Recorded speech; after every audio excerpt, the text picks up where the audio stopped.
Good evening. We'll get started by standing and saying the Pledge of Allegiance. I pledge allegiance to the flag of the United States of America and to the republic for which it stands, one nation, under God, indivisible, with liberty and justice for all.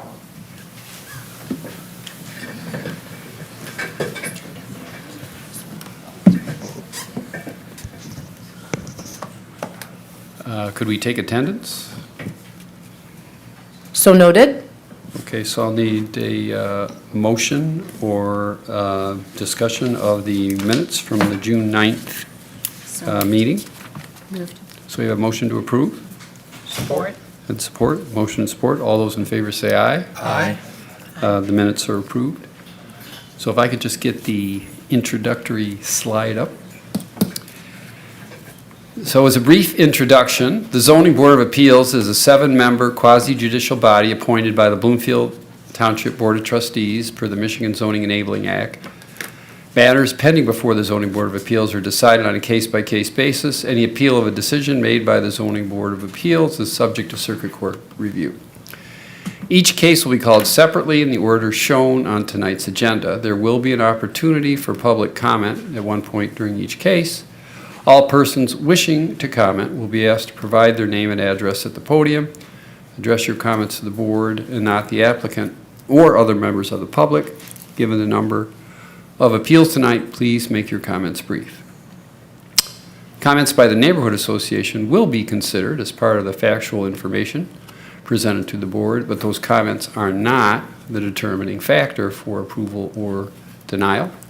Please confine comments to the specific request before the board. For a request to be successful, an affirmative vote of at least 4 members present is required. We hope this provides you with a better understanding of what you can expect at tonight's meeting. I'd like everyone to know that item 16-5155 Kings Gateway has been postponed. It will not be heard tonight. And item 19-6400 Telegraphed has been postponed to August. So we won't be taking those up. And we'll start with item 1. 344 Tilbury. Is the applicant ready? Hi, Board. So my name is Sabrina Brown with Mosier Design, and I'm here on behalf of the homeowners at 344 Tilbury Road. We are here tonight to respectfully request approval for proposed water features, a built-in bench, and a trellis and water feature in the rear yard and part of the side yard.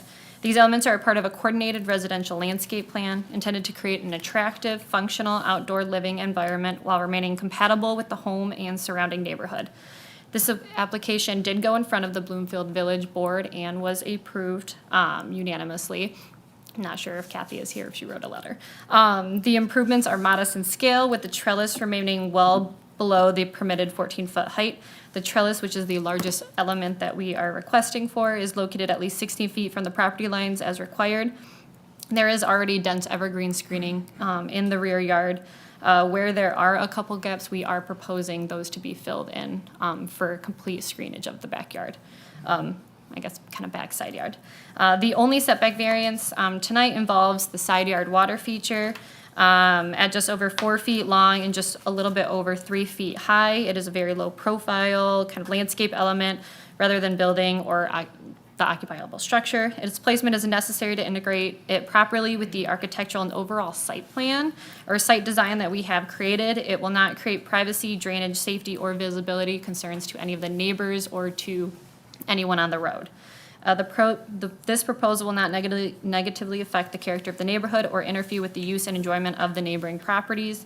Instead, it represents a thoughtful and professional coordinated enhancement to the residents. With that being said, I'd be happy to answer any questions.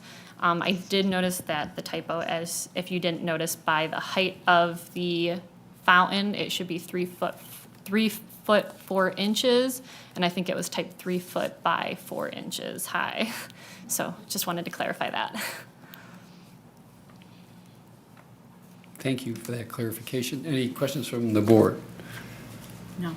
So I'll open this to the public. I believe Kathy is here.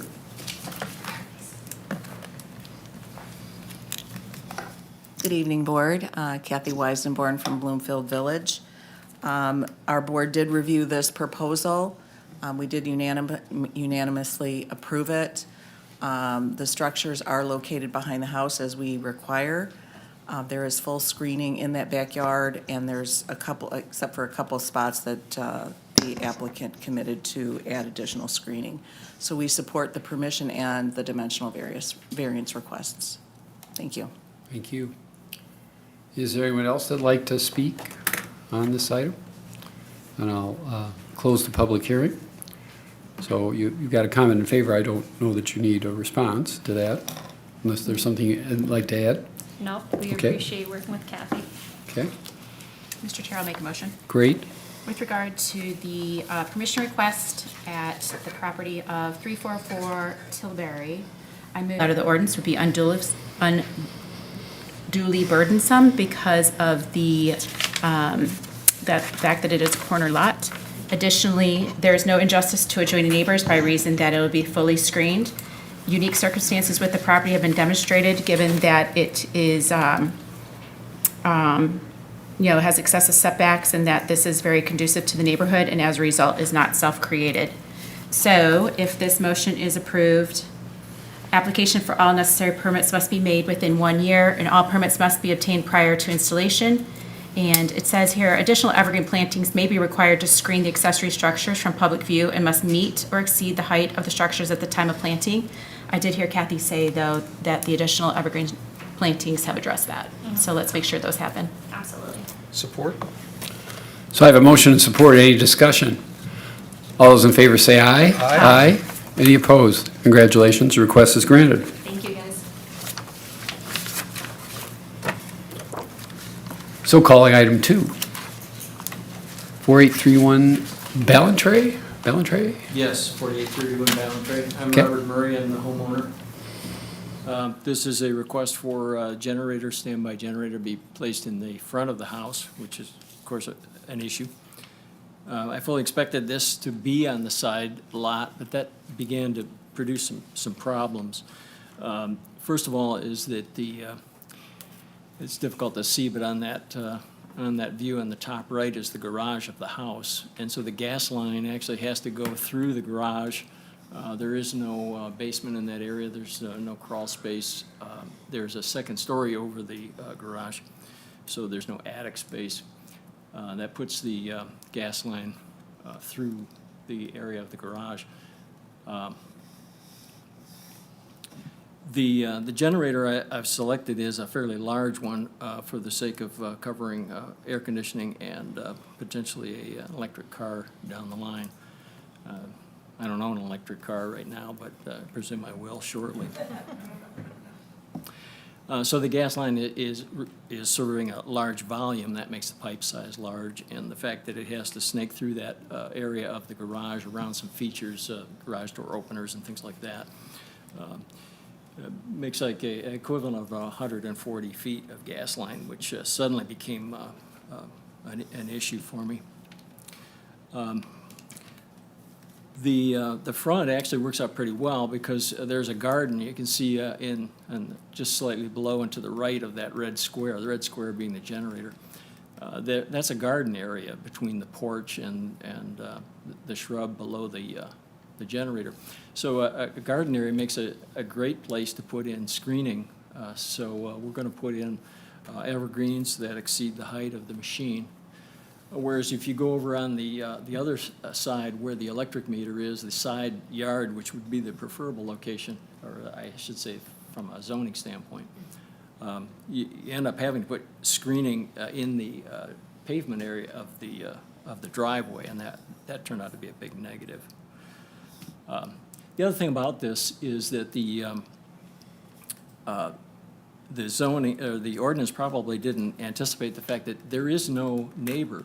Down where you see the Ballantrae Road sign, road label down at the bottom of that image, there's a pond below that. So it is the pond that looks at the front. And so between the fact that there is no neighbor and the fact that the screening would screen it from the road, It makes a great location. Whereas conversely, if I was to go with that side location that the ordinance would have expected, I really put it right up against the neighbor's bedroom area. The houses are very close together. Well, I mean, they have a generator too, and they wrote a letter accepting of the front location.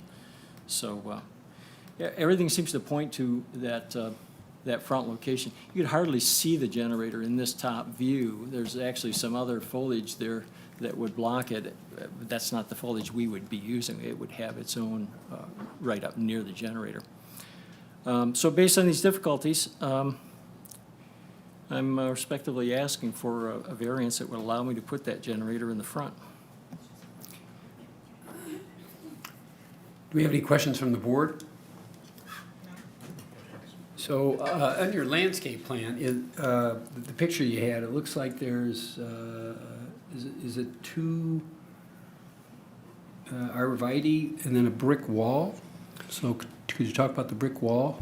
Yes, a lot of the placement is dependent on the fact that that kind of star-shaped thing that I've labeled as a shrub there, that is a Japanese maple, and we really kind of fostered that. It does a lot for the front there. The exhaust of the machine will point toward it, and really I can't put an evergreen in the exhaust area, just like I don't want that exhaust to hit the Japanese maple. So that would have to be a brick structure that matches the brick of the house, and therefore taking the brunt of the heat from the machine. Arborvitaes, I've just put two on the side there. Again, it's not a very visible area, but it will be shrouded year-round to a height above the machine. And what are those two plantings going to be that are shown on the diagram? What type of? Frank, I'm not a plant person, but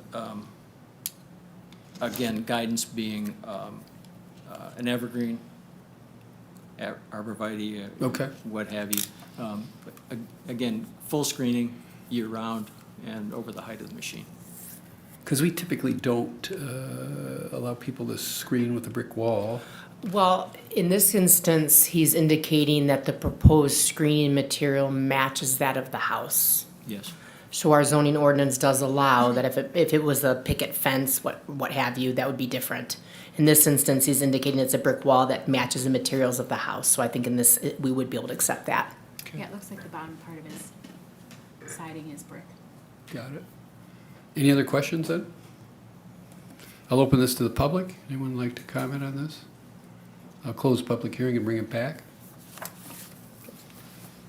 Mr. Chair, I'd like to make a motion in regards to the appeal at 4831 Ballantrae Road for dimensional variance for a generator located in the front yard and immediately adjacent to the structure. I move that the variance be approved as requested. Based on the information presented, the applicant did demonstrate all standards for practical difficulty because compliance with the strict letter of the ordinance would be unduly burdensome because without the generator, it would prevent reasonable use of the property, and especially as he anticipates to use it, and with the current often power outages that we have. There's no injustice to the adjoining neighbors because it will be heavily screened. It is probably in the best location for that type of screening, being how his house is oriented. Unique circumstances of the property, that being said, the existing floor plan of the property provides different kinds of limitations, and because of that, it is not self-created. With that said, if approved, the motion also includes applications for all necessary permits must be made within 1 year, and all permits must be obtained prior to installation. In additional evergreen plantings.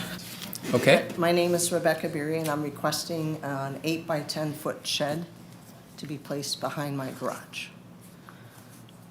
Placed behind my garage. So I don't know what else you want to know. No, that's great. I have an older It's Saab. accurate. It's concise. It's good. I have an older Saab, it's a whole Saab story, that I would like to fit in my garage, and right now cannot fit in my garage because of all the other tractor and snow blower and things like that. So there's my car. That's my garden. So I would like to put that in Can the anybody garden. see your shed from any direction? So that picture there where the stump is, I am standing where the shed would be. So both of those pictures are from the edge of the 10-foot shed. So the back is completely covered with, they're not evergreens, there's a fence there. There's a neighbor behind me on Atkinson Road, who was supposed to fix her fence and never did. So I never see her. If you want to go back to the other picture, the blue house is actually a rental house. So behind that tree is a deck, which I can never see. And you can't see it on this picture, and I wish I would have included it, but if you go to the right where it says west, there is a dilapidated, ugly, horrible-looking shed that's been there forever that is clear to my view. If you look at the top picture with my new deck, behind those trees is an old beat-up garage, which he never uses. And there's another shed on the corner of that tree, which is also not covered. So there's a lot that I can see in my yard. My shed would be behind the garage, next to my gate, which is right there at the bottom picture. So it would actually be to the east of that gate, which is where my house is. So, Are you planning on screening the shed? well, I don't know exactly how I would do that unless I evergreen my whole backyard. I mean, I could do a little bit in front of to the right of the gate, but really the only place you would see it if you're going, and I don't know because it's not there yet, would be going east on Desiacs. I don't think you would see it from any other direction. Yeah, that was the direction I was most concerned about when I asked the question. And it seems like to the east, maybe, you need, right? Because it's helpful that it's tucked up against the house, but our ordinance requires that it has to be screened 12 months out of the year, so unfortunately, Well, I I haven't been don't to the have a site. problem with screening it. I just think that that ordinance should be uniformly enforced to the three ugly sheds that I see all the time. Yeah, There's another brand-new I- shed on Ward Avenue that they just built with a screened-in porch, and you can see that clearly from every road. and so I gathered from your answer when you were mentioning those, that those irritate you, but at least for tonight, don't even can They decide. don't irritate me to the effect that I don't have a problem planting trees as long as it's enforced with the other neighbors around me. If they're grandfathered in, then that's a different story. But, I mean, I just don't know where I'd put them exactly. Do we decide that once the shed is built, where the evergreens would go? Is that the plan? Well, typically, when you come in with a screening plan, and you say, this is where I'm going to screen. Well, the gate's there, first of all, so I can't put them in front of the gate, because that would be where I'd have to pull the tractor in and out. It's the only gate I have. So I could put them to the west of the gate, which I don't have a problem with. So, Okay, just depending on how you want to line it up. well, all I can tell you is the standard for the ordinance is it has to be screened from public view, and so that's what you'd have to do. And so you would make the decision. I mean, I think particularly the east, it seems like, and I think you even said it, that's where it might be most visible. So if you could put them there to the east, don't Well, block the gate. it would be to the west. Well, If you go to the that. east view. Correct, Yeah. going to the east, yes. East you're view, correct. I'm sorry. But like I said, I can't block the gate, Understood. so. Any other questions? I'll open this to the public. Anyone like to comment on this? So I'll close public hearing. Any other questions to the applicant, or questions about the screening, or? Yeah, I just want to make sure that we were making it clear to the applicant that, we're not expecting you to put arborvitae's across the entire edge of your yard. It's just, whatever would be appropriate number of feet back from the shed itself. Just, you can put the arbs right there. That will reduce or minimize your investment. You'd only have to have enough arbs to enough height to cover the shed at the time of construction or installation and stuff like that. So Do you see the yellow shed on that drawing? And Yep. where it says 10 feet? So you want me to put arborvitae's all the way around that? Because that's where my garden is. Or do you want them just along on that 15-foot length of fence next to the only where gate? there's an opportunity for people to see it, your neighbors to see it. Right, unless my neighbor on the east side, the yellow house, goes out in his backyard and mows his grass, he's never gonna see it. So, because So it's behind. I would assume he mows his It's kind grass. of tucked, well, I'm saying, He's where got where that sheep house or is- something, which we Well, I have a have border collie, so that might work out. to. Okay. But I'm saying if you, like if you take that picture where I'm standing, my house takes up most of that east side. Yeah. Right. So you may, I think what my fellow board member was stating is make sure that, because there at one point, I think it sounded like you thought you had to put screening across the whole back of your yard. Yeah, that to would be a screen lot. it. No, we're Okay. talking about, people just usually put it right around the shed itself, so you could very much limit what you would actually have to screen, just the part that's visible, Okay, I if appreciate that it. makes sense. Makes sense? Okay, so are you ready for a motion? I think so. I'd be happy to make that motion. Please do. Let's see. So for the motion for the appeal at 1236 Desiacs Avenue, okay, regarding the permission request for the shed, I move the request be approved as submitted based on the information presented. The applicant did demonstrate compliance with section 42-7.6 standards because the use of the accessory structure is appropriate to the neighborhood given the popularity of sheds in that particular area. If approved, the motion must include an application for all necessary permits must be made within 1 year, and all permits must be obtained prior to installation. And as we've discussed, additional evergreen plantings will be required to screen the shed from public view 365 days a year and must meet or exceed the height of the structure at the time of the planting, not including blocking your entrance to the shed. Support. I have motion and support. Any discussion? All those in favor say aye. Aye. Any opposed? Congratulations, your request is granted.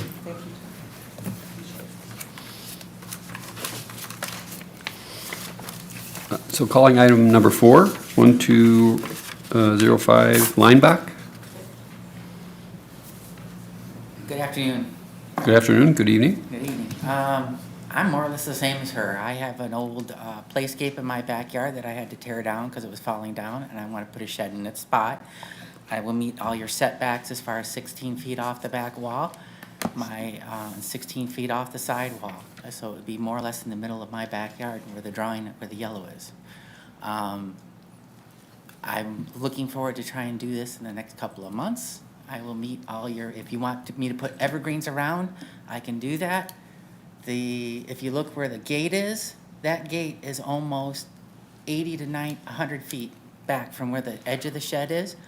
And that's a 4-foot-high cyclone fence, and it's another 50 feet to get to the roadway, and with lots of heavy, heavy trees. So if I don't have to plant the arborvitaes or anything, I would prefer to do that.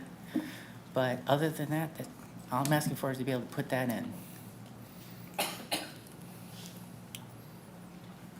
Do we have any questions from the board? So when the trees that you're referring to shed their leaves, then would they be able to see the shed at that point? I suppose they could at that point, but that's only during the winter months. And then on top of that, in my neighborhood, we have multiple sheds there. I know it's grandfathered in, they're exposed, but it's the only angle anyone can see it. And then behind that shed, my neighbor's garage is literally on my property line, and it's bigger than that, and you can see that. So my So shed, we only require you to screen areas that would be, in view when, correct. the deciduous trees have dropped their leaves and stuff like that. If you could at least do that just to the height of the shed. I'd be glad to do at the that. time of That's its what- installation. That's what you require. Would it be okay if I turn around and did it along the fence line? That way it covers more of my backyard, keeps more of my backyard? That's entirely up to you. It's entirely up to me. Okay. Yeah. Yeah, I'd be glad to do that. Your landscaping would be reviewed as part of the permit process. Yeah.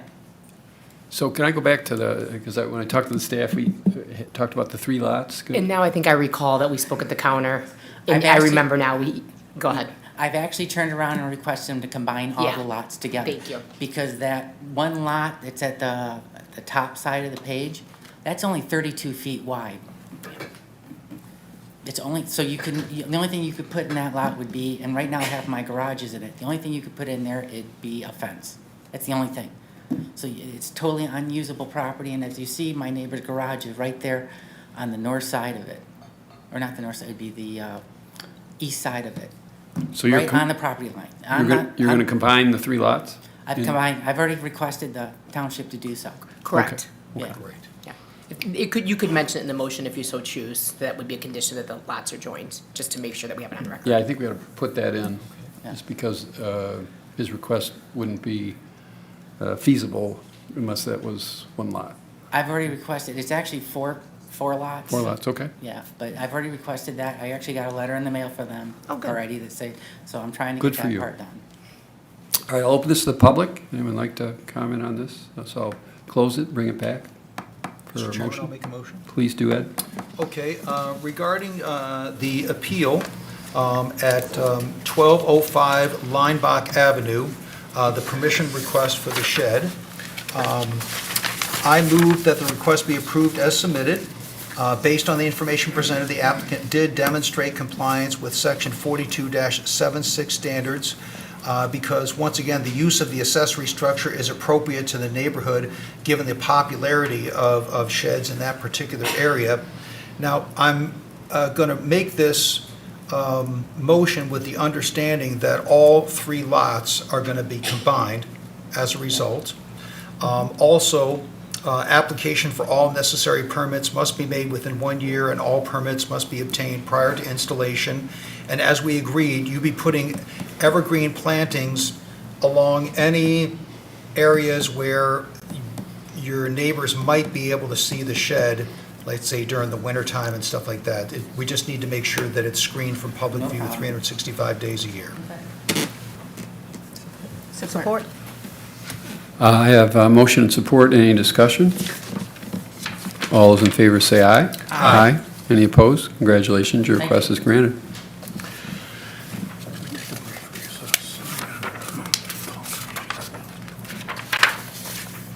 I think I can take a recess, but if you have to leave. I believe for a second. Thank you. Okay. Do you anticipate? I'll anticipate coming back. Okay. So calling the next item, 3431 Devonbrook.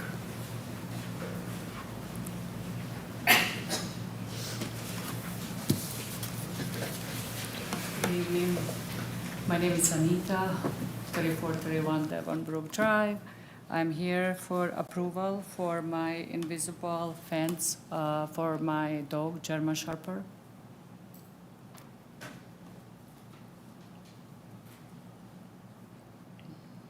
Okay. Could you tell us, because typically we don't. 16 feet front yard and 25 feet backyard, but it's a big property. But what about on the sides there? Everywhere it's invisible fence. No. It's encroaching into the 16-foot side yard setbacks. Yeah. So typically, we don't like the invisible fence to be right up against the property line. So would it be possible to move it back? I'm not sure about it. Okay, well, think about that. Okay. And I'll open this to the public. Does anyone like to speak on this item?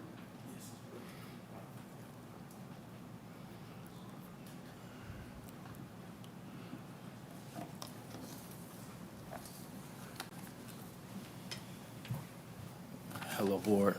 My name is Oscar Garner. I reside at 3415 Barland Lane. If you go back to, at the picture, so my home, the front yard is to the back side of my house. So if you cross the road, that is the back side of my house. First and foremost, the issue I have with the invisible fence is it's stated in the ordinance that under section 826, any person owning or possession or harboring a dog shall not permit the dog to be confined or restrained in any manner, anywhere on the lot or parcel except within the rear yard in any area setback such and such and such. This is stated 3 times in the ordinance in section 827 as well, under section B as far as invisible fencing, that that should be maintained or installed within the rear yard. The reason why I oppose to this is because, again, When I have company, for example, we're in the backyard and the people see the dog out front, and the question becomes, is he going to come over here? That's first and foremost. The second concern I have with this request is we've already had an Amazon delivery driver bitten by this dog last summer. So that is also a concern. Did he get through the fence? I'm not sure if he got through the fence. Maybe I don't think he got through the fence, but I don't know. He may have been out, but I don't think the delivery driver knew that there was a dog in the yard. So the delivery driver went. So but again, the dog did bite someone. Another concern I have with this request is another ordinance as it relates to Section 8.24 that says, no person shall own or possess or harbor any dog by which loud, frequent, habitual barking, yelping, or howling becomes a nuisance to occupiers of the property. And I have made multiple calls to not only the police department, which I know they can't do nothing, they just come out, but I've made calls to animal control as well, because the dog is out in the front barking all times of 11, 12, 1 o'clock in the morning, at night, 5 o'clock in the morning. And again, this butts up to, this is across the street from the backside of my home. I recently planted 10 green giants, they're babies now, to provide me a privacy fence, which to kind of like, to not have to see that. But at the same time, last thing I'll leave with this, it also states that you must have approval from the board to install an invisible fence. So clearly, this invisible fence was installed without approval from the board. So with all the information that I just shared, I ask that the board deny this approval. Thank you very much.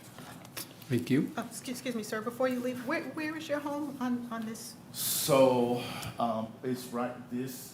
3415? Yes, 3415. Okay, I see. Right here, yes. So if this is where the dog is out front, that's up to my yard. This is the back side of my home. So, and clearly, like I said, right across, so I just planted the tree, but right across here is the back side of my home. Thank you. 3415, Thank you very much. Is there anyone else that'd like to speak on this item?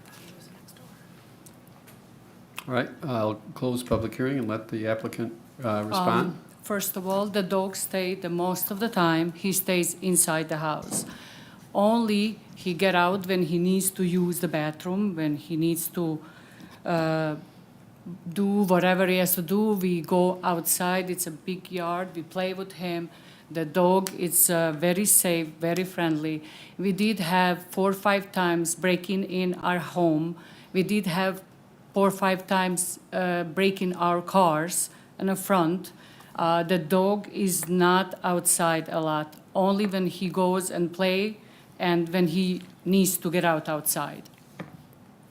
Do you know what the size of your lot is? 1 hectare. 1 acre? Okay, so he's got almost a whole acre there. Yes, in the So back, yes. It just seems like there's a lot of opportunity to move that in and address, and really comply with the ordinance. So you'd have to have it in your backyard within the setbacks. I think that'd be the only thing I'd be able to approve, because I don't see a practical difficulty or a hardship for you to, I realize you have a big dog, but you have a pretty big lot there that you have a lot of space. And you just said he just kind of, it's in the house a lot, and you just use it to go to the bathroom. Yes. So wouldn't that give him enough? But whatever you decide, but to me. I like that, that's good. To me, I think Cooperative. that he's very protective dog, very safe dog, and we have a sign in the front of the home, beware of the dog. Well, and- I know that, but we have an ordinance, right? Okay. So we want people to feel safe in their own homes as well, and the purpose behind this ordinance is really designed that way. So in general, we do, there's some latitude with this, but you have enough property there to comply with our ordinance so that you don't need a variance. And you seem to agree with me, because you do. I really don't have a choice. I think whatever is right now, To Okay. my opinion, it's good, and All right. I don't have any problem, but like I said, I have to do whatever you guys Because I think that's what the decide. motion, I mean, I can't make the motion, but I think that's, am I speaking for everybody here? I don't, if you have contrary, go ahead. Yeah, my wife and I, we're dog lovers. We have a dog. Our dog is extremely protective of my wife. So as soon as anybody starts to approach our property, it will just start barking like crazy. Exactly. And because of that, we've been forced into a situation where we simply cannot let the dog go out anywhere where she might come in contact with people unless she's on a leash. So, because we don't want her biting the Amazon guy because the dog thinks that the Amazon guy is trying to steal her mom or anything like that. So we need to come up with a solution that allows you to enjoy the dog and allow the dog to be safe, but also to allow visitors to your property like the Amazon people and your neighbors to be safe as well. So whatever we come up with, we're going to try and come up with a solution that accomplishes that. So you're taken care of, your dog is safe, and your neighbors and people who might be visiting your property are safe as well. Okay. So can we get a motion now that puts it in the backyard and puts it within the setbacks, or, that's my suggestion, or? Well, this I is do. also in the front as well, right? You're looking for. Yeah, so that's what I'm front saying, you pull it, it's got to pull it back. Within all of the setbacks, front, side. Well, clear. again, I can't make the motion. No, I'm but I just- mean, I'm- that's I'm- what you're I I'm just giving wanna you make sure some that's- principles, I think that would, because it's a big lot, right? Yeah. That's what I was saying. Well, I think, that considering, and then also considering that it's a very Listen protective to dog. what the neighbor so- said, and, Exactly. okay. So, all right. So do you understand what we're saying? Okay. And the Okay. staff, okay. I'm happy to make the motion unless you. Oh, Or do, go right no, go ahead. ahead. I mean, looks like you're getting ready. Well, because I didn't think anyone else Go was, ahead, but, go ahead. This is, okay, well, then I will. this is the moment that we've been I waiting know, this for, is juicy. Okay. building Well, up. we got a great crowd tonight. Okay, yeah. Okay, well, I'll start with the, in regards to the motion, I'll start with the permission request first. In regards to the appeal at 3431 Devon Brook Drive, for the permission of structure for a invisible dog fence. I move that the request be approved as submitted based on the information presented with some modifications, which I'll also put in my motion. The applicant did demonstrate compliance with section 42-7.6 standards because the, let's see, the accessory structure shall not be objectionable to nearby residents because the applicant has agreed to make some modifications to put the invisible fence within the required setbacks on all sides of the property, front, back, front, rear, and the sides of that. And because of that, it will require, will actually allow for the neighbors, residents, anyone visiting the property to feel a little bit more safe. In terms of the dimensional variances, at the same property at 3431 Devon You don't Brook need Drive. that. If you made that motion, you don't need that, according to. I don't? Because there's no setback variances now. There's no setbacks. Okay, well, then that makes it really short and sweet. So with that said, if approved, the motion also includes applications for all necessary permits must be made within 5 business days because it is an existing fence. And that is the motion. Support. So I have a motion and support, any discussion? So that essentially is with the dog fence being in the backyard, not encroaching upon any of the setbacks. Correct. Does everybody understand the motion? Yes. The staff got that? Enforcement, is that good for enforcement? Yeah. All right, Mr. Chairman? yes. Not part of the motion, but just neighborly advice to the applicant. Being a fellow dog owner, once again, once you've got this fence set up, it's probably a good time to have the training once again and make sure they've got the right setting so the dog is getting alerts early enough in the process that the dog can't get hurt and other people can't get hurt as well. We've had to do that 2 or 3 times before the dog finally got the hang of it, so. Thank you. It's a good Good suggestion. advice. Okay, so I think this is all still part of the discussion of the motion, right? Yes. Yep. Okay, so now, all those in favor of the motion, say aye. Aye. Any opposed? Congratulations. As modified, your request is granted. So if you have any questions about what you have to do, see the staff. Okay. Okay, thank you very much. Thank you. Item 6, 7318, Lindenmere. Good evening. My name is Megan LeGroux. This is my husband Rob, and we're the homeowners at 7318 Lindenmere Drive.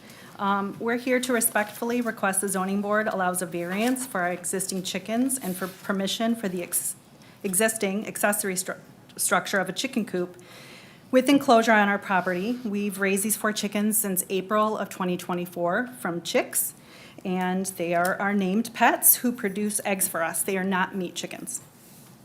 When we purchased the chickens, we were under the impression that the recent court decision had sided with the Bloomfield Township resident in our right to have chickens, in addition to the Michigan Right to Farm Act. So we thought we were in the safe zone as far as chickens being allowed. We did not know that the Deesman decision had been appealed until we received this letter from the township.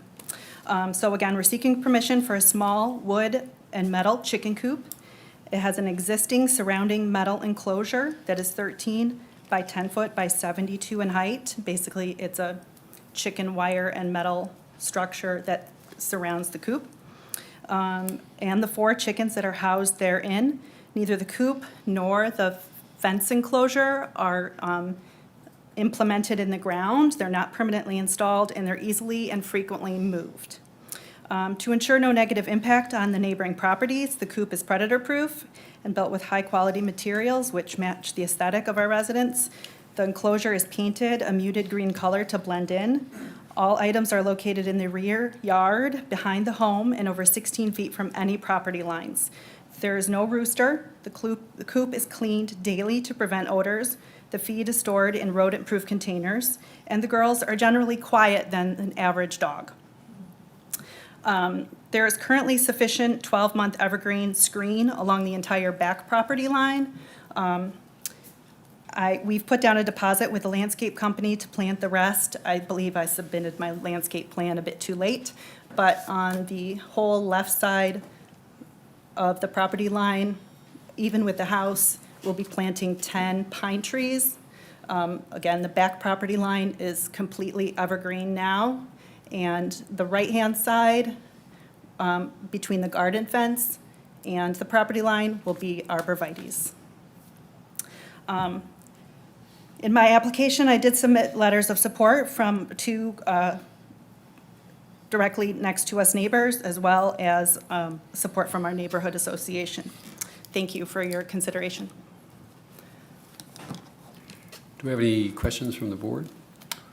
So one of the things you said sometimes the chicken coop moves? You move it around? Yes. So why would you do that? And where do you move it? So we, in the past, had a playground structure, so there was kind of a large landscaped oval in the middle of our yard that was not grass, and the coop is moved within that circle just to give them fresh grass. They really like to peck for bugs in the grass. So they're never free range in the yard, they're always in that enclosure, and the enclosure just moves around. Because we move that enclosure around, planting arborvitaes right around that doesn't really make sense. It would be like an oval of hedges in the middle of your yard, which is why we were planting on the side property lines. So how big is the enclosure? So you said it's an oval? So it's like Well, that's just like, The actual metal, like, so there's like a little, it almost looks like a doghouse in there that they go in overnight. It's Yep. only like this tall. And then obviously that metal structure is hard to tell, but it's about 6 feet tall at the very peak. And then I forget you got the. so the oval we're talking about is just the bark chips there. You see the bark chips? It's just an area we had bark chipped with our old seed. I see. So we always keep the chicken coop within that area I because see. obviously. So it's not a barrier, it's just. There's no yeah, barrier. Okay. Yeah. Correct. All right, any other questions? So how much are you moving at any one time, moving the coop? Would you say just like a few feet or? Yeah, right, it's just Yeah. moving like, I mean, there's. No, it's a little more. It might be like 6 to 8 feet over to the side, just so. Yeah. Well, usually just, we move it, and then wherever we moved it from, we just plant grass. We just throw some seeds down, and then in a few weeks, the seeds sprout, and then we just move it, plant grass over. And it's all kept within that enclosure, so we're never moving it anywhere like on the grassy part of our yard where like our, visitors would walk or anything, unless they're like within that kind of, it's just cedar edged. So this is just part of the care of the chickens? Yeah, Just they part of like the- grass, I they get- dig up the dirt, they dig up the grass till it's dirt, and then we move it to fresh grass. But all within that small bark chip oval, basically. Could you tell me a little bit more about where your landscaping, your plan is to Yeah, landscape? I have a So- paper copy. well, So if you look at like this view, so you can see our neighbor's house right there, and there's like a little white, we have a little white garden fence. Okay. So there would be arbor vitae that would completely block both our view of her house and her view of the chicken coop.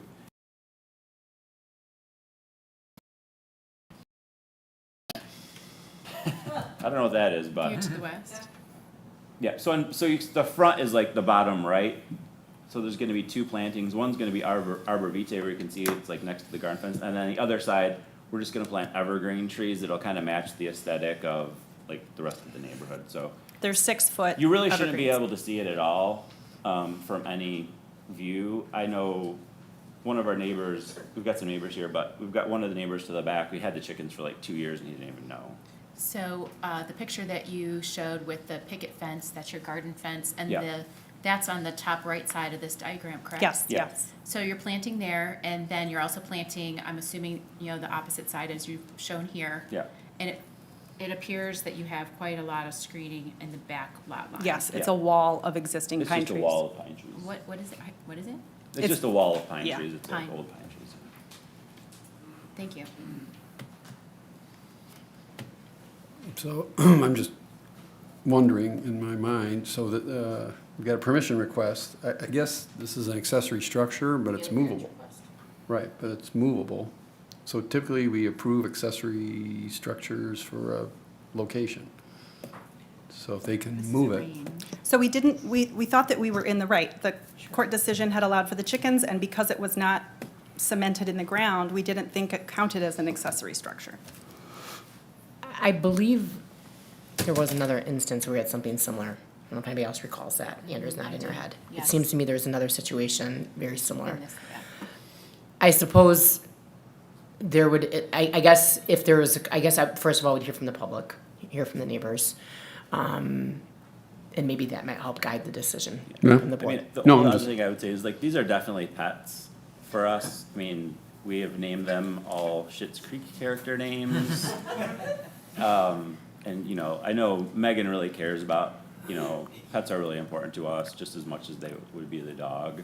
So we're willing to do, like, we already submitted a landscape plan, and I'm happy to hear from our neighbors. We're willing to do other changes if we need to make sure that everyone's comfortable with the chickens, so. Okay, let's, The neighborhood association and us has had no complaints. All the neighbors have been extremely supportive and offered to help care for the chickens when we were out of town, and we've had nothing but support so far. Yeah, we did see some of the correspondence on that. Thank you. all right, I'll open this up to the public. If anyone would like to speak on this item? Good evening. My name is Jennifer Flieger. This is my husband, David. We live on the adjoining back property, 4849 Q Court.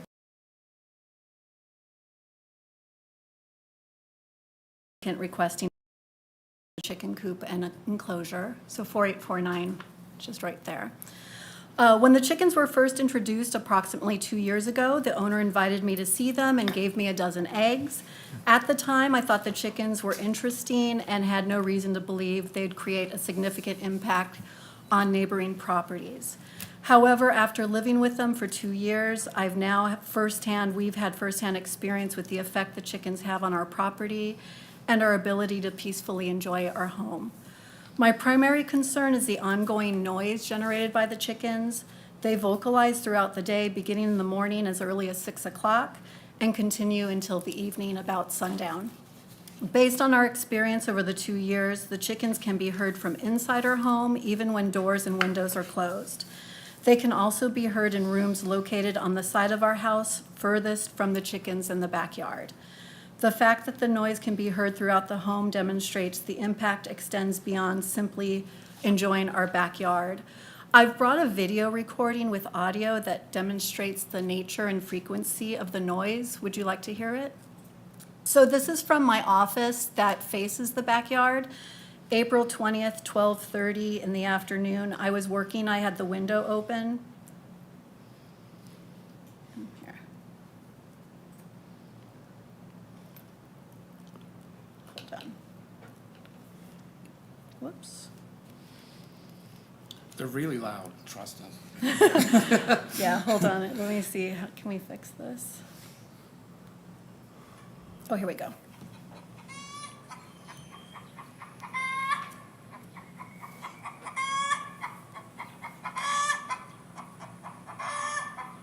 And that is from inside the house.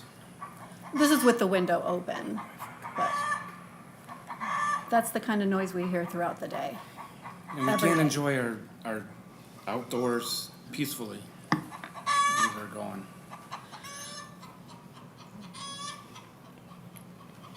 Here, let me stop that. I understand that the applicant is proposing to relocate the coop farther from the property line, about 20 feet from the property line. However, we respectively submit that the location of the coop is not the primary issue. The impact on neighboring properties come from the chickens themselves and the noise they generate throughout the day. As the adjacent property owner whose residence is closest to the chickens and the coop, our family experiences the most direct impact from their noise. While other neighbors may have different experiences depending on their distance from the coop, we can speak from firsthand experience the effect on our property. Moving the coop from one location to another may increase setback distance, but it doesn't eliminate the source of the noise.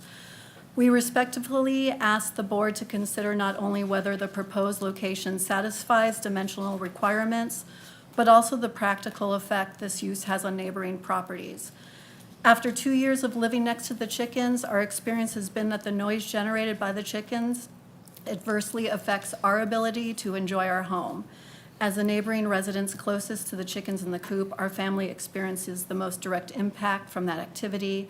I believe that impact should be carefully weighed when determining whether the use is appropriate for this location.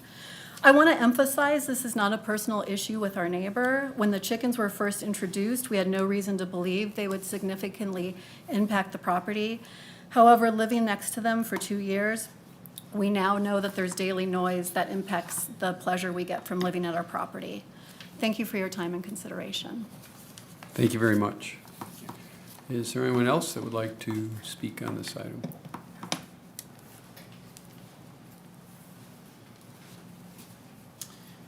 Good evening, dear board members. My name is Jerome. I live right on the west side on 7332 Lindenmere Drive. I'm here to speak in support of my neighbors, Megan and Rob. We've been living next to this chicken coop for the past 2 years. We are quite close from the chicken coop, and it's never been a problem. I don't hear them from inside. Yes, when we are outside on our backyard, we can hear them. It's not an issue. It's a very small noise, and I can tell you that dogs around are much more loud and much more an issue. And there's no odor. My neighbors keep a clean and secure coop.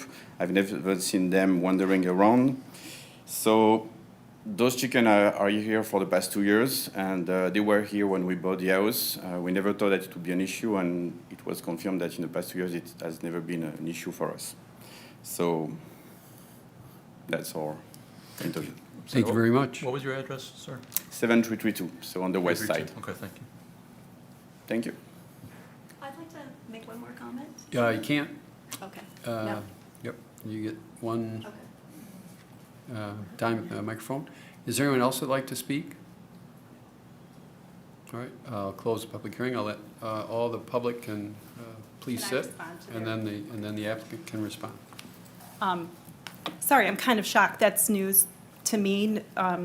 They never mentioned to us any concern about the noise. The chickens do balk, which you heard, when they're laying an egg. It usually is quite short, and it's a shorter and quieter in sound, I think, than many of the neighborhood dogs barking in our neighborhood. So, again, I'm very surprised. And I'm really sorry to hear that you guys were disrupted at all. I mean, was never our intention to disrupt you. I know, we've been neighbors the whole time we've lived there. You just direct your comments. Yeah. I mean, it definitely, like, So the chickens definitely are allowed when they lay eggs. They lay 1 to 0 a day. So there's definitely some times in the afternoon where that, I'm sure that was a chicken egg laying sound. I mean, we generally let them out of the coop a little bit after sunrise. So it's usually like about 7, and then they're back in the coop at dusk where they're pretty much contained. So I'm more than willing to put up an extra layer of trees or something to try to mitigate the sound to our neighbors no matter what happens. But I'm still hoping you consider our request. How many chickens do you have again? 4. 4? What's the life expectancy of the chickens, out of curiosity? Well, if we keep them away from the hawks, Yeah. then No, I think which we they'll do. live longer. I believe it's 4 to 5 years. And I would assume if you need to, you're going to replace them? Like if something At the end of their lifespan. Mhm. I mean, Probably. we enjoy having them as pets. Again, most of the neighbors have been very in favor. The eggs are delicious. It's a fun hobby that we can do in our property. Usually we wouldn't introduce new chickens to the we don't have obviously a big farm, so we would probably not get new chickens until, the current ones mostly passed away because it's just different ages of But chickens. you'd replace them, right? You could, if we Yeah. decided to, Yeah. yes. Okay. Right. I personally love the chicken sounds. I think it's a really unique sound, just as much as the squirrels chattering in our backyard, which are louder than the chickens. Or the dogs, turkeys. Or the turkeys. So is there anything else you'd like to say before we begin our deliberation? No, sir. Okay, thank you very much. All right, how does everybody feel about the chickens? It's hard to say that there's no injustice to any of the adjoining neighbors. Unfortunately, I feel that that's So, unfortunate. I think I kind of feel the same way, only I didn't know they made noise every time they laid an egg. I thought that was just in the movies and not cartoons, but.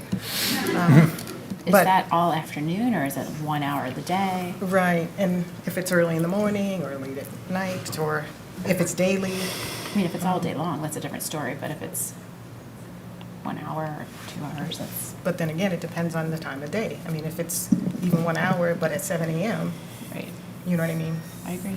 so this is very difficult. So, I've been on the zoning board a long time. We have a number of different people that have requested chickens, and at least the ones that I voted for have been on much larger parcels. So I can remember there was somebody on 5 acres, and because the variance is a deviation from 40 acres, and then and now we're, down to somebody that's .57. So that's a real difficult thing for me to look at and say it's okay, for all the reasons the neighbor said, and there could be somebody else that moves in that doesn't like it. So because of the size of the lot, I don't think I can vote for this. Well, yeah, because of the. And I think there've been other instances, where at least I've been consistent in voting. I don't know that we've always gone as a group this way, but it requires a larger piece of property. Well, because that allows Would you, mitigate. affords the ability to have a lot more, you don't have adjacent neighbors so close. No more And distance, so- yeah. They've been in more, secluded areas of the township, so. And it doesn't give you a lot of options to move it around either. And I know, people enjoy them. We've had kids, 4-H clubs come in. There's a lot of benefits to chickens. There's data that people try to compare chickens with dogs. But I'm just looking at the ordinance, and that's what the ordinance says. And I couldn't vote for it because of the size of the lot. And historically, has there been any other sound mitigation proposals for this type of thing? Not that I'm aware of that have worked. The best sound mitigation is the distance. Yeah. Or seclusion, or.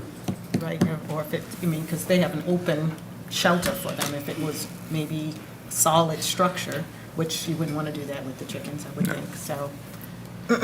Yeah, as I stated, we're dog owners, and, Mrs. Ford, she likes peace and quiet, and she makes sure the dog is staying quiet, and I know if we had chickens next door, she'd be asking me to come down to the township and complain. So whether I wanted to or not, I'd have to come down and complain, so yeah. It's I'm. not easy, I Oh. mean, to get their Yeah. So many puns I could make. I mean, I love the hobby, and Just gonna my refrain. grandma had chickens. I loved visiting her and seeing the chickens, but I just can't imagine it in such a small space next to neighbors. She had like 25 acres of property, so. It's a tough one, because chickens are very popular now. Yeah, it's very difficult. I realize, I understand people. And I would want love them. free eggs, you know. But, I mean, I don't know if you guys feel differently, but the size of the lot to be, and you have And some we some have a- testimony from a neighbor Right. about the negative impact. And then, I'll just say as a lawyer, that the recording, there's all sorts of problems with that as a piece of, is it turned up too loud? When was it taken? The frequency of it. So that, you kind of have to set aside. So it's really not based on that sound, but really the size of the lot and the size of the variance we're given. And then really, to me, the feedback or the testimony that we got from the neighbors about it. Right. I Well, agree and with then that, because there the was- other ones that we have approved have been on larger lots. And there was also, even with the recording, and I understand that, but there was also another neighbor who was in support of the chicken, but also said that they are aware of the sound. I mean, they don't have a problem with it, they don't object to it, Well, but it also endorsed that they But- are making right. noise. But again, there are things that, there are uses that people have, basketball courts, pickle court, that generate sound. So that alone, to me, it's the size of it. So it's a farm activity. We have a permitted size, sound being one of the reasons, but not determinative, that we prefer for a number of reasons. And that's why I couldn't vote for it. I'll presume, just as to the sound thing, assuming that, yeah, they do make that noise when they lay eggs, whether it be once or to zero a day. I don't know if that's any different than a dog barking, a little barking fit for a little bit. Well, we have had Today. people that have come in and shown data on that, Yeah. but I'm looked at the ordinance that we're asked to enforce. I'm looking at the size of the variance, and for that reason, I couldn't vote for it. Well, Mr. Chair, with that being said, I'd like to make a motion. Okay? Okay, so this is going to be a motion to deny the permission request in regard to the appeal at 7318 Lindenmere Drive. For the accessory structure, I move that the request be denied based on the information presented. The applicant did not demonstrate compliance with section 42-7.6 standards due to the size of the accessory structure is not compatible with adjoining properties based on the size of the lot. So, here, let me move over to, do we have verbiage if denied? I think if you deny, you'll have to rely on your green sheet, Okay, sorry. and you'd have to definitely specify all the reasons at the bottom of that green sheet. Okay, even though we're just talking about the permission request, because if we deny the permission, Well, Well, but technic- we're talking about the dimensional variance to 40 right, acres, so yes, I okay, think that's, you're right. I think that's a better approach I to the agree. motion, Okay, better structure. so I move the variance be denied as requested based on the information presented. The applicant did not demonstrate all standards for practical difficulty because compliance with the strict letter of the ordinance would be unduly burdensome due to the size of the lot. There would be injustice to adjoining neighbors by reason that it is not consistent with our other homes in the area, and again, is not something that is typically placed on a lot this size. No unique circumstances with the property have been given, and as a result, this is self-created due to the fact that the size of the lot does not allow enough space for something that is typically a farming activity. Support. Motion and support discussion, so I'll just say the permission request relates to the coop itself, and then the dimensional variance relates to the chicken, so. All right, so all in favor of the motion to deny the request, say aye. Aye. Any opposed? Nay. I oppose. You're opposed, okay, so let's do a roll call. I just want to verify, I'm sorry, asking the motion maker if there's a time, if there was a discussion regarding a time frame for ordinance enforcement, for removal. Usually there's a, What is typical for something like this? I would say 60 to 90 days. Okay, well, let's say 60 days from the, Approval of the minutes? So that ended up being 90. Amended motion. Thank you. Okay. Roll call. So this is a motion to deny O'Donnell, yes. Ford, Yes. Giagrande, Yes. Henry, Yes. Osquitz? Nay, no. Okay, so the motion passes 4-1. So I'm sorry, your request is denied.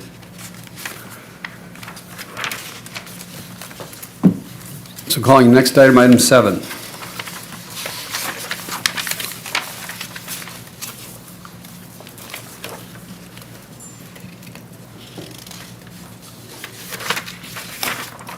Good evening.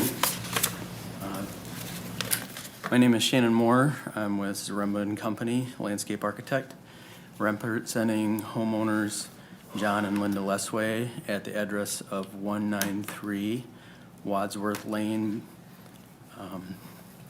And tonight, we've got 2 requests before the board. One is a permission request for an outdoor masonry fireplace located in the rear outdoor living area.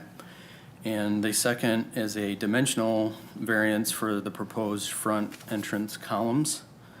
Both requests are part of a comprehensive residential landscape and architectural improvement project that has been carefully designed to complement the existing home and preserve the character of the surrounding neighborhood. We'll start with the permission request. This is a gas fireplace. The architectural materials will match the home. A lot of the details pick up on the language of the European traditional transitional architecture.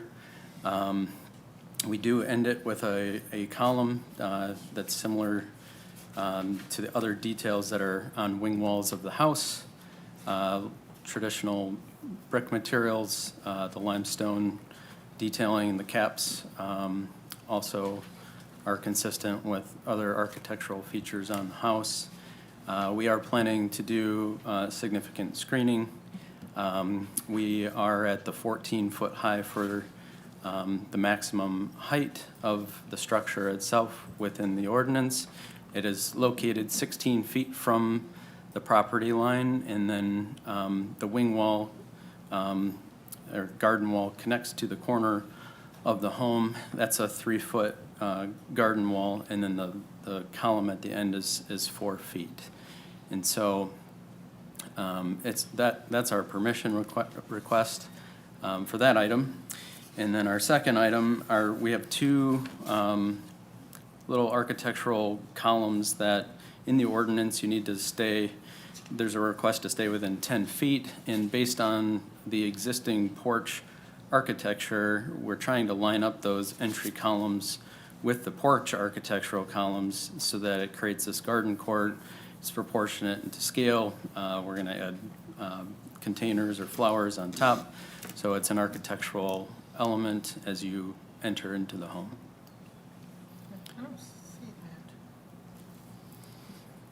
Thank you very much. Any questions from the board?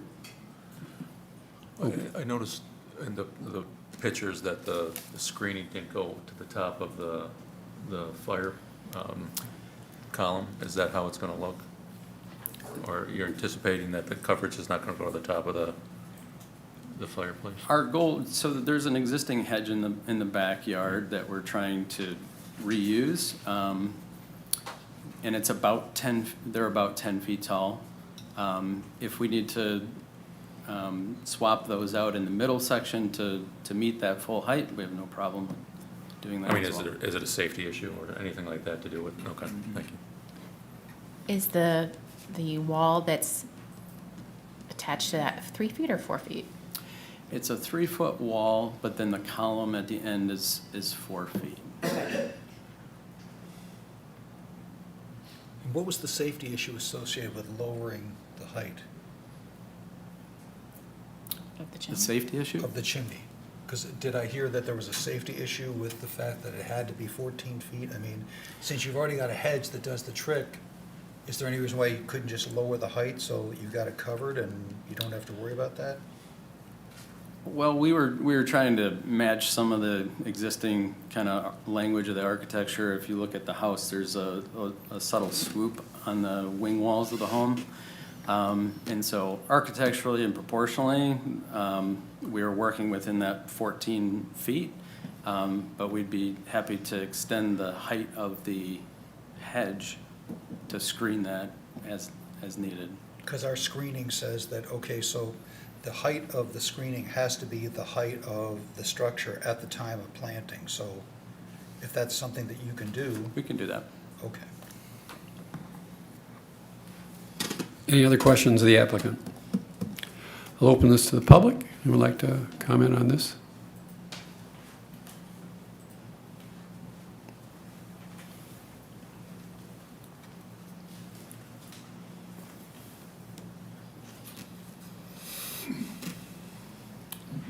Good evening. I'm Chuck Sally. I live at 376 Westbourne. I'm also the chair of the Homeowners Association for the Westchester Village. We didn't get plans ahead of this meeting, but I'm making a couple of observations here that would be hopefully useful in the discussion about variances. Number one, if you look at that plan, there's an awful lot of structure, concrete, patio, whatever, that we believe contributes to lot coverage, even though the current dimensions in the township don't have that same view. This particular piece of property has had an experience of water shifting to adjacent properties, just based on the way it's been graded in the past and the way it sits. So there's some water issues that are not addressed in this particular request for a variance, but should be addressed in the building permit if that's the right process. I guess I'm sort of asking a question. Is that the right process, or is that something we should raise before this zoning board? You mean whether the township engineers have addressed water runoff and drainage? Well, whether that will be adequately addressed by the review and the building permit process. It is. That's part of the, Well, I just want to comment because the photograph that I'm looking at, if you can go to the photo, Tom, of the request, I'm just speaking to the request right now. No, the photograph, yeah, sorry. It appears, there you go, on the bottom right, it appears, and this would maybe an answer for a question on behalf of the applicant, it looks like it's being located on the patio, within the patio. So if there's any history of drainage or concerns with this property, that would be something that we could look into in our department. However, I'm not sure that this particular request would be reviewed for any sort of drainage concerns based on the proposal. yeah, and so, my answer more correctly would have said at the time all that patio and everything was put in, there would have been a drainage plan that was required. This is just a replacement of an existing fireplace that's there. So it's not adding to the. So that impervious picture, the picture depicts the way it's going to be built or the way it exists now? That's the way it exists now. That's the way it is now, so, but it's showing the fireplace location. So, because I was confused with this morning, but see the fireplace that's there? It's going to be replaced by this fireplace that has the taller So they're top. building a bigger fireplace to replace a smaller fireplace. Is that what's happening? Yes. And so your question is, before the board, is 14 feet the right height for that new fireplace? Is that the thing that's before the board? Well, that is one of the things that we would consider, the height of it, yes. So my question, along with what the board asked earlier, is there any need for that to be 14 feet high and 5 feet above the existing screening? Or do we have to replace all the screening with much taller screening than currently exists? Well, the height fits in, the ordinance, but what you're saying is from the screening perspective, correct? Right, so is your request or your feedback is that you'd like it to be completely screened? Well, my request is that you deny the request, because I think that it's a frivolous request for a 14-foot high fireplace that is, but that's not you're the ones who have to resolve that. My concern is the next stage the water issue that has been experienced on that property. There's way too much stuff on that lot that is imperiously. So we're not addressing what's on I the lot? am, no, you answered my question, you're right. You can certainly reach out to our department, the Planning, Building, and Ordinance Department, and we'd be happy to sit down and go over the plan with you if Yeah, there's any questions. my related to request is to do a double secure review of the site plan to make sure that this is not going to contribute to the water runoff that's been experienced in the past. Okay. That's the only Fair enough. legitimate request, other than to challenge the need for a 14-foot high, which I hope you guys will take into consideration. Thank you for your feedback. Thank you. Is there anyone else who'd like to speak on this?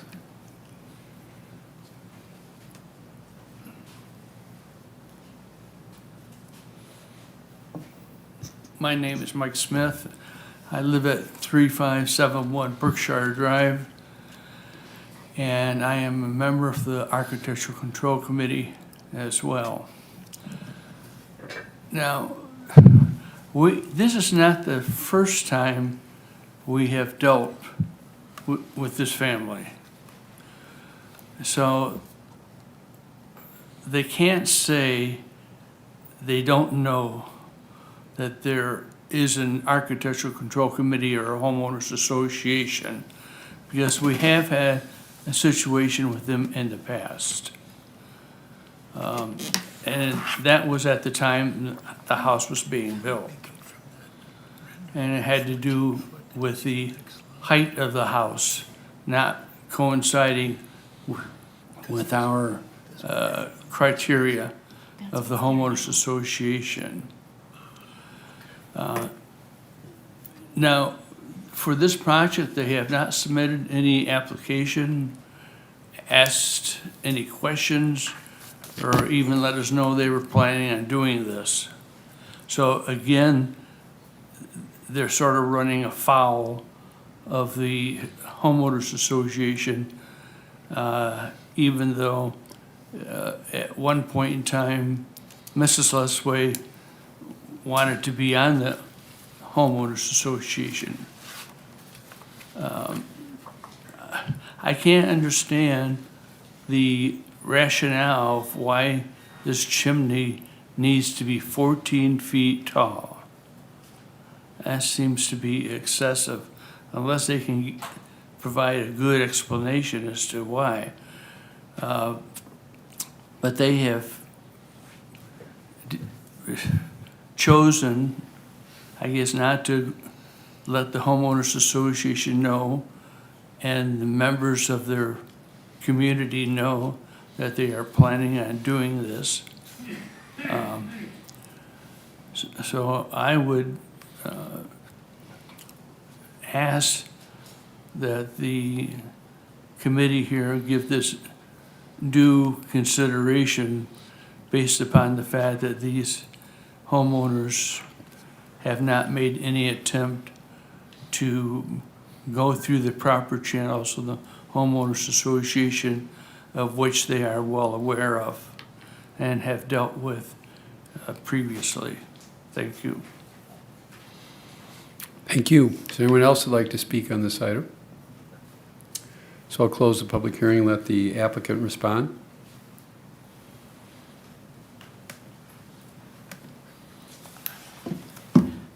So in response, as you can see, it's an existing patio. We weren't involved with the existing patio or the existing structure.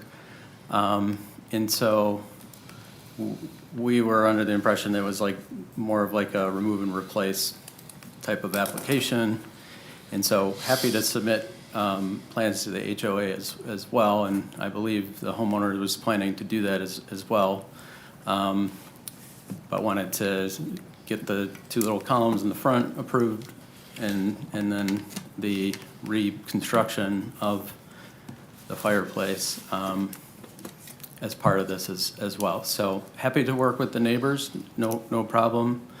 And happy to go through the engineering process. We're working with Fen Engineering. We are aware that there are some grading concerns that we fully intend to remedy as part of the project. So happy to have those plans reviewed by the engineering department. That's kind of our next step. Our first step was to go in front of the board to make sure we were all on the same page. Essentially, we worked within the ordinance and then designed the proportions based on a lot of architectural design. So it's in keeping with the house and structure. We can certainly lower that by a couple feet and still have the proportions, I think, work very nicely. And then we would also, we're planning to reuse the existing hedge just because if you look at the pictures, it's pretty nice, and we think we'd be able to transplant it fairly successfully. But noticing that that's the concern and recalling that, yep, we need to be to the height, that's no problem. We can get 14-foot plant material on day one, and that's not a problem. So you said you'd do either or, you'd lower the chimney or screen? We can do both, right? We'll do the evergreen screening to the top of the top portion of the fireplace. We like the proportions and the design. I think we can maintain the aesthetic by lowering it up to 2 feet. Okay. How's everybody feel about that? That seems reasonable. That seems reasonable. Fine art of compromising. That seems reasonable to me. Okay. So let's have a motion. Mr. Chair, I'll attempt to make a motion. If that's okay. Please do. Okay, in regard to the appeal at 193 Wadsworth Lane for the accessory structure, I move the request be approved as amended. Based on the information presented, the applicant did demonstrate compliance with section 42-76 because the location of the accessory structure will not hinder or discourage the adjacent use of the property due to it being screened. The accessory structure shall be harmonious to the neighborhood, given that there exists one now, and it's just a removal and replace. And based upon the compromise made by the applicant, I think it will be the size of the accessory structure is compatible with the adjoining So I properties. think you need to put in the motion the height. I'm sorry, the height. As amended, the height being, as applied for 14, I believe the applicant agreed 2 feet, so the maximum height of the chimney will be 12 feet, correct? And will be screened completely by evergreens. If this motion is approved, the application for all necessary permits and must be made within 1 year, and all permits must be obtained prior to installation. And as we mentioned, additional evergreens or modified evergreen plantings may be required to screen the fireplace from public view and must meet or exceed the height of the structure at the time of planting, again, that being 12 feet. Support. So I have motion and support. Any discussion? All those in favor say aye. Aye. Any opposed? Congratulations, your request is modified, is granted. Calling item 802 Shady Hollow.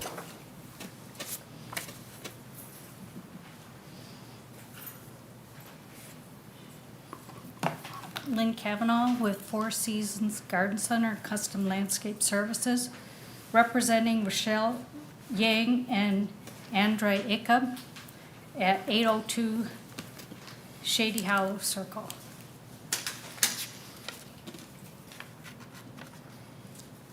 And what is the request? Well, the request is to replace an existing timber wall that is holding up the back side of their drive. So from the front of the house, you can't even see it, it's at grade. But the back of the house, you can see it. Do you have pictures of what the existing I submitted? So that's it right there, the view to the south. If you see that old timber wall, that is failing, and it has steps and is failing. The area is very heavily wooded, and on that view to the south, there's like a wing wall of timbers that goes all the way out. So that part is also screened from the neighbors. We'll be taking that down a little bit, trying to make it a more gentler slope. Their insurance company requested them to do something about it. Are they So paying this, for huh? Are they paying for it? Yeah, I know. Well, so this is the most minimal footprint we could use. The area is very restrictive. The flat area of the yard, you can see how it's starting to slope. So by doing these two-tiered walls was the most secure way that we could do it, sound way we could do it, but yet make the least amount of impact. What material are you planning to use? It's a brick paver interlocking bricks. Will it change any of the drainage? No. Thank you. Are you planning on, with this rendering, are you planning on putting some kind of screening or ornamental on top of it, or? Well, the homeowners are planning to do plantings on top of it. Like I said, from the street view, if you look at the picture from the street view, looking up their drive is off to the side there. Those arborvitaes are on the arborvitae are on the side, so you can't even see the wall it's below the drive. And the back area is all wooded. Yeah, so it's supporting that slope away It is, from the it's supporting the end of the end drive. of the driveway. Yeah. Okay. I'll open this to the public. Anyone would like to comment?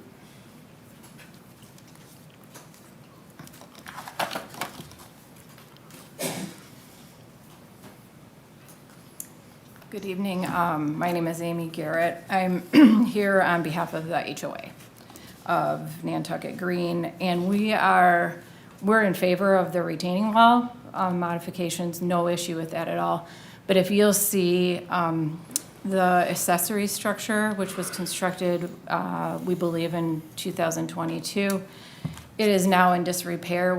As a board, we've gotten a lot of complaints about this property, about the accessory structure, as well as a few years ago, they, looked to use some cinder blocks for landscaping in the front yard.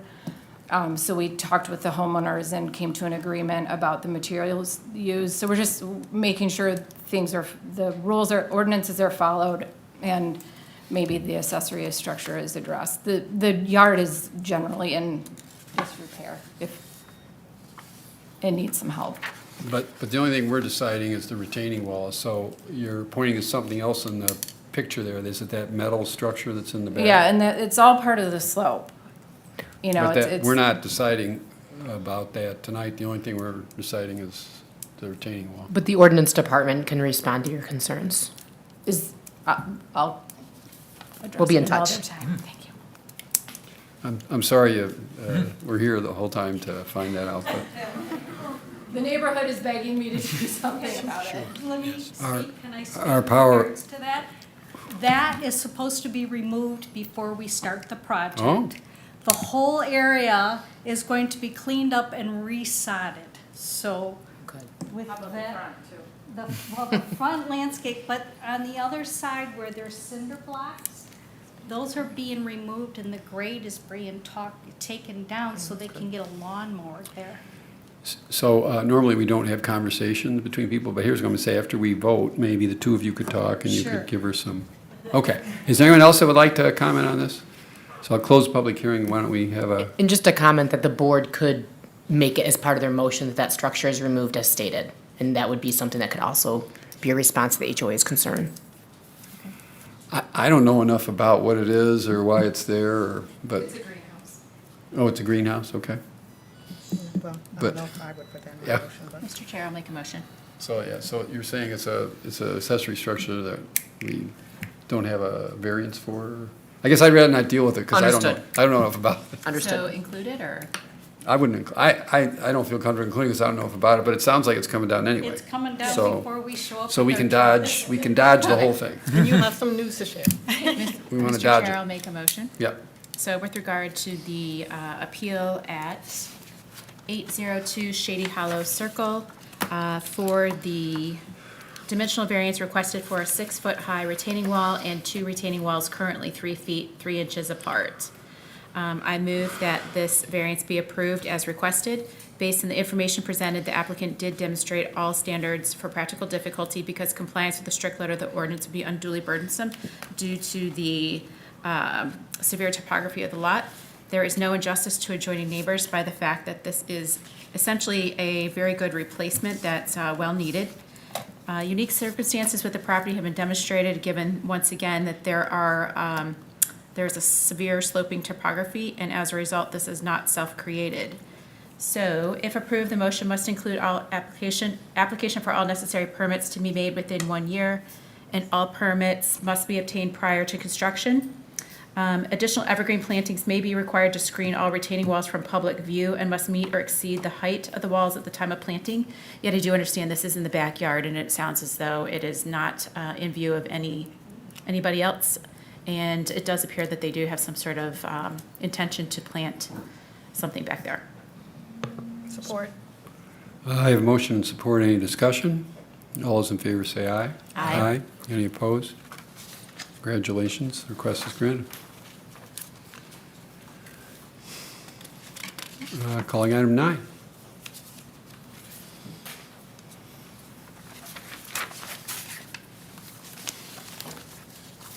Good evening. I'm Mark Weisberg. This is Carolyn Krieger, my wife. We live at 377 Kendry. We are on the corner of Square Lake, Kendry, and Kendry. It's almost like being in Commerce, where you're at Commerce, Commerce, and Commerce. We've requested, well, first of all, when I went to get a permit to erect a fence along the Square Lake side from what we were understanding is the back of our property to in line with the house, we were told that a 4-foot fence just needed a permit. Except when I went to get the permit, they said, no, we're sorry, this is your front yard. And I was explained that we have 3 front yards. We have our front yard on Square Lake, we have our front yard where our door faces, and then we have our front yard that faces north on the other Kendry. So with our application, we decided, well, we'll just ask for a 6-foot fence instead of just the 4-foot fence that normally would be okay in the permit. So we're asking for a 6-foot fence to be erected. It's approximately 24 foot from Square Lake Road. So it is up the hill and away from Square Lake itself. And then I did some reconnaissance, if you will. There are several houses along Square Lake that all have the 6-foot fence. 2 houses that are just like ours that are on the corner of Square Lake and other streets that have the 6-foot fence, but they are only 2 feet from the white rail fence that's along Square Lake. This is the fence that we're requesting to put up. It's just your basic dog-eared fence. It'll run from the back of the property line to in line with the house, just as our existing fence is on our north side of our house. This is a picture of a house directly across Square Lake from us. And you can see there's not only just the white rail fence, but also the cyclone fence and a wooden fence.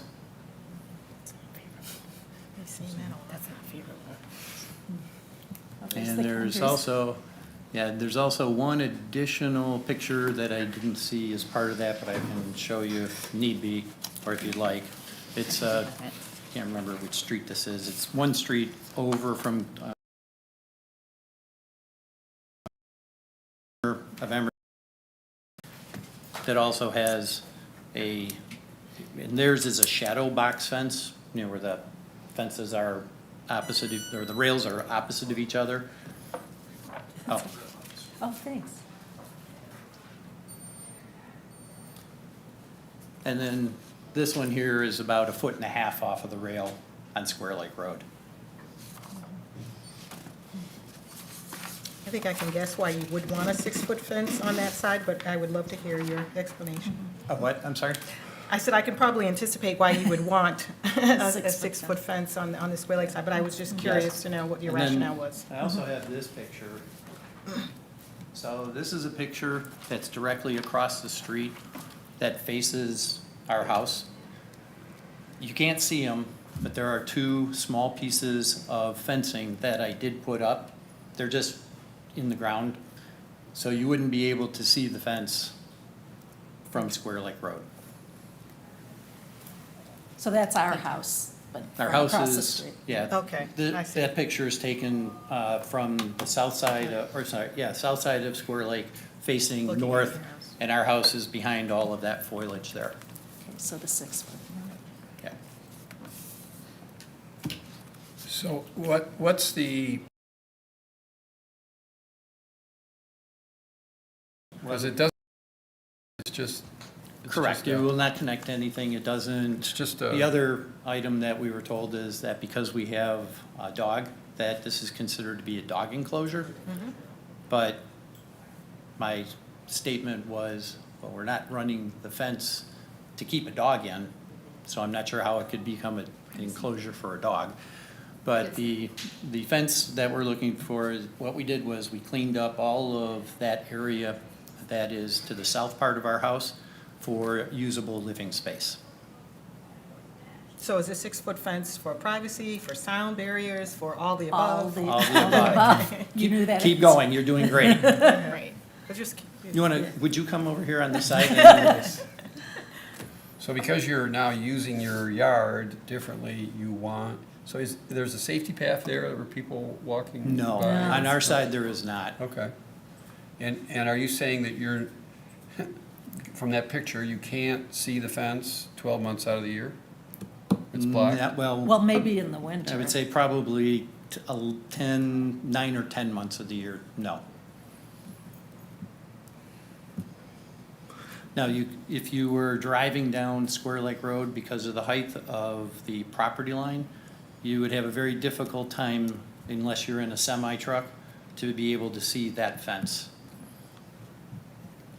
Because of the elevation. Because of the elevation. We're approximately 10 feet from, well, actually it might be more than that, but, and it's at least 10 feet from Square Lake Road, grade level, up. Yeah, because typically, if you want screening or privacy, I'm just saying, the majority of the time want sort of vegetation as opposed to fence. You've already got stuff there, which I guess is inadequate, or you can't plant more, so we sort of just have this, unconnected piece of fence where people have asked for, screening walls or different things, and we try and, soften that or see if there's another way to achieve that objective. And, Square Lake, that's a whole other challenge for you, because that's certainly not a typical, neighborhood street. Right. That's a pretty busy road, so. Almost everybody seems to have 2 fences or 3 when we drive. Well, the pictures, I can't Yeah. speak to that. It does seem like there's a lot of fences and a chain link, and you got The wood. the white, that white split rail fence, is that in a right of way? Is That belongs to Bloomfield Township. Yeah. So that's in the right of way, so that's Yeah. not, okay. Right, Yeah, and we're you see that all the time. Yeah, so- we're above that. Yeah. And so you would be able to see this fence From at the least a road. couple months out of the year, at least when it's winter. Is there an opportunity to screen it at all? It would be very difficult because of the grade. Because there's not a level spot that you could actually probably put some kind of planting in, And- unless you were higher up. And you did show a rendering of what the fence you were looking to put there. Is it a white fence, or is this It's natural? It's a treated fence. Natural. So it'll kind of, It's just a wood fence. Treated wood. Do any of the other houses that have this type of fence or a fence on Square Lake have any screening, to your knowledge? No, I showed you the pictures, that there was no screening on the one that's on the corner of Emerson and Square Lake. That one has 0 screening along it, and the one across the street, as you can see, on that one, you had the white rail fence along Square Lake, then you had a cyclone fence, and then the wood fence behind that. I mean, beyond what you showed us in the pictures, are you aware of any fences with any screening on Square Lake? Oh, no, I'm not. Mostly it's overgrown brush, if you will, on a lot of the houses that are along there. As a matter of fact, I think the name of the company, O'Brien, was just down Square Lake Road cleaning up the overgrown brush all the way down on both sides. I go through this area often, and I don't recall seeing much screening on fences there. Do you turn around in our driveway? That's not me. But I have seen a lot of those broken white fences that are in the right of way. Yeah, well, yeah. So can you show us, is there a sort of a top view that shows the location of the fence in relation to the existing trees? Is there something that shows that? If you go back to the plan, the actual, that one right there, right along, I thought we had something that showed. yeah, so this is Square Lake right here. This is where we're gonna put the fence. And in this area here, it would be between white rail fence and here, and it would be 12, the fence we're proposing would be 12 feet from the existing white rail fence, 24 feet from Square Lake Road, from the curb. And in along this section right here is where the foliage is. But you showed us a picture, because you said you put some posts up that we couldn't see. That's a picture you took. Yeah, he Could you- had it on the overhead projector. Yeah, could you show that again? Yeah.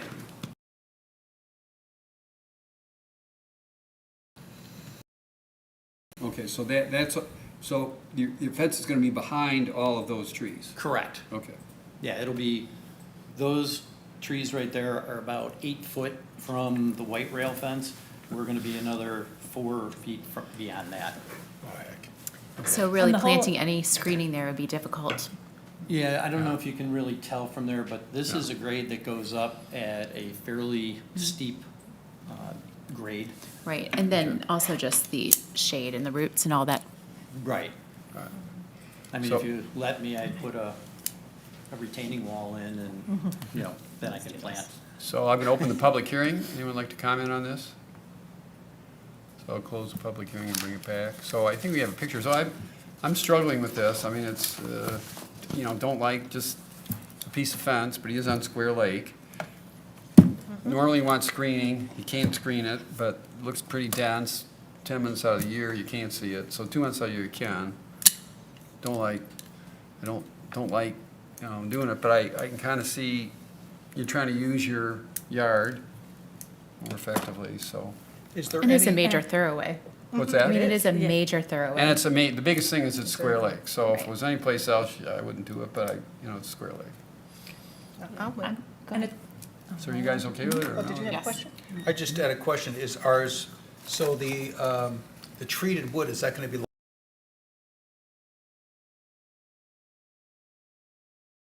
yellow? It's like greeny, it's like a light green, like very pale green. Okay. I don't know if she agrees. Isn't it brown? I don't It's know. like a net, I No, look that at a would be net. cedar. Well, I just, That would if- be a if- cedar we just want to fence. sort of make sure that weather. if it's a Yeah. darker color, it's going to be harder to see it, so. That's what I was thinking. It'll Well, weather.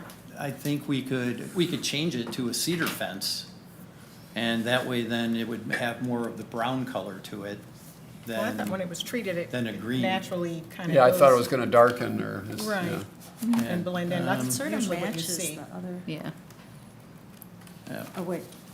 Did you? want this to go? is, Oh, it's blank. Yeah, please. so this,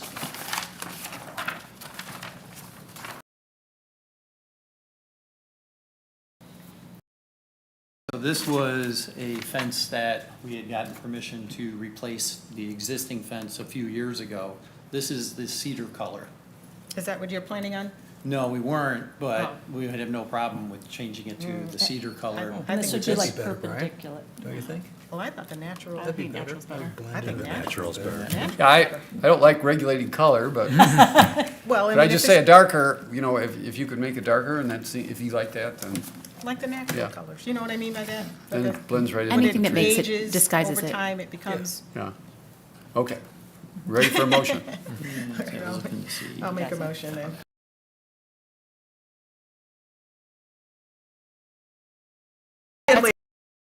Long ago, but I'm getting a lot, and people want me to move. I think we should serve snacks, and I think it would change No, those no, ways. it's not an airport. Let's go. Okay, well, in regards to the appeal at I thought you had a question. At 377 Kendry, for a 6-foot-high fence located on Square Lake Road, which is a secondary frontage. I move that the variance be approved as requested. Based on the information presented, the applicant did demonstrate all standards for practical difficulty. Because compliance with the strict letter of the ordinance would be unduly burdensome, because without this 6-foot fence on a very busy thoroughfare like Square Lake, it would prevent reasonable use of the property. There's no injustice to the adjoining neighbors because it will be very difficult to see, and there's natural screenings there as well. Unique circumstances of the property, they have multiple frontages. I do understand that I have 3 frontages myself, so that is extremely unique, and because of that, it is not self-created. With that said, if approved, the motion also includes application for all necessary permits must be made within 1 year, and all permits must be obtained prior to installation. I don't think I'm going to add additional evergreen plantings for the screening of this fence. I do believe that that would be very difficult. I don't know if the plantings would actually survive in that particular area, and I think because of the sloping and all of that, and the distance it is from the actual Square Lake, that I'm not going to require additional screenings. Support. So I have motion and support. Any discussion? All those in favor say aye. Aye. Any opposed? Congratulations. Request is granted. Can I have a clarification on the fence material? Did you want us to go with the darker or the lighter? Doesn't matter? We're not gonna, I'm not I motioning. don't want to, That's your you choice. know, whatever you feel is best. I mean, It's best that. whatever you unless- best, just help us out and have it blend in as much as possible, so. All right, will do. Okay. Okay, thank you. Thank you. I think we worked with you Have a quite a good bit, so, okay. Item 10. Item 10, there you are. Good evening, my name is Stephen Bonamy from Creative Design Build. I'm here on behalf of the Zerwas family, who are the homeowners of 2852 Macefield Court. The Zerwas family came to Creative to renovate their rear yard, and as a part of the project, we are requesting approval for the accessory use of a spa. The proposed spa will be located in the rear yard immediately adjacent to the patio, providing safe and convenient access from the home. The placement has been carefully selected to integrate with the overall landscape design while minimize any impact to the neighboring properties. There is an existing mature evergreen hedge that already provides substantial year-round screening that we are going to extend to completely enclose the spa and patio from view from the adjacent property or the road. The spa will be equipped with a locking cover that meets all safety standards and will remain secured whenever the spa is not in use. We believe this request is consistent with the intent of the ordinance, creates no adverse impact on the surrounding neighborhood, and represents a reasonable accessory use of the property. We respectfully ask for your approval of this request, and I can answer any questions. The spa is 3 feet high? Yes, sir. It says it right there. I believe so. 2 inches? 38 inches. 3 feet 2 inches, okay. Just want to see if you read your notes. Any other questions? Open this to the public. Anyone? Close the public hearing. Mr. Chair, I'll make a motion. Please. With regard to the appeal at 2852 Macefield Court, for the accessory structure, I move the request be approved as submitted. Based on the information presented, the applicant did demonstrate compliance with section 42-7.6 standards because the accessory structure is not objectionable to nearby residents by reason that there is sufficient distance to limit the noise. It does not interfere with neighboring properties whatsoever. It is completely screened from neighboring properties. So with that being said, if approved, the motion must include application for all necessary permits to be made within 1 year, and all permits must be obtained prior to installation. Additional evergreen plantings may be required to screen the spa from public view and must meet or exceed the height of the structure at the time of planting, although it does look like you have that already accommodated for. Support. Motion and support. Any discussion? All those in favor say aye. Aye. Any opposed? Congratulations, your Thank request you. is granted. Calling item 11, 3038 Betsy Ross Drive. Great street for the month of July. It is. My name is Nick Danfus. I'm the resident at that address, and I am seeking permission requests for a shed and a dimensional variance request for a play structure inside of the setback. Okay, so it looks like the shed is under construction? It is at a more complete stage than that now. That was an older photo. Oh, okay. So it's existing. It's It's existing, well, it's It's a structure. in process of being built. In process of being existing. Any other questions? Is there a reason why the play structure is within the setback? There's a mature maple tree there that we were trying to take advantage of the shade there. There were some roots that we needed to work around, and it ended up being inside of the setback. How high is the play structure off the ground? 12 feet. The peak is 12 feet. The deck that you see there is about 4.5. How long has it been there? 5 years. Any other questions? Open this to public. Anyone like to comment on this item? No? So close the public hearing. Do you have any intention on screening it? I can, if that's going to be required. We can do some evergreens. That'd be good. That's no problem. Please. My crude drawing from my phone here. On the right, those are existing. They block the shed from the roadway, and on the south side there, the play structure. There are some existing along the west lot line, and then, like I said, I'm happy to add some more along the north and in that southwest corner if needed. Is the play structure visible from the road, or I couldn't tell from that? With the arborvitae's there, no. So currently? Those are currently there, correct. But those arborvitae's are not on your property. Oh, to the south there. No, those are not on my property. Is there any way to move it farther away from the fence? No.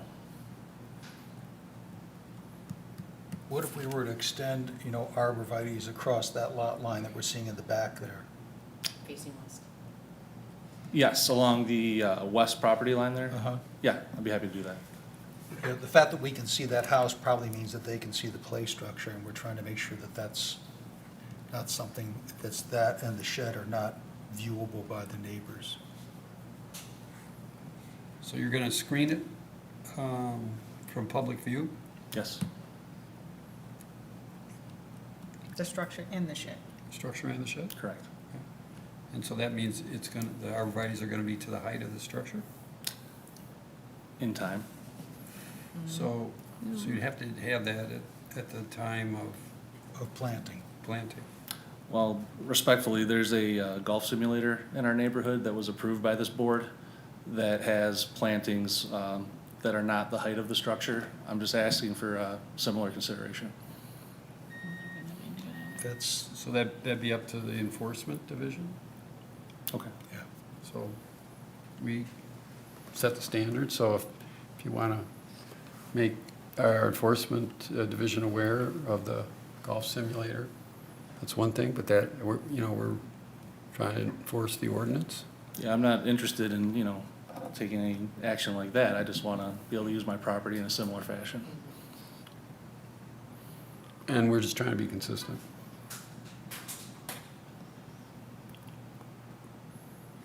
Yeah, it puts us kind of in a bind when something is existing.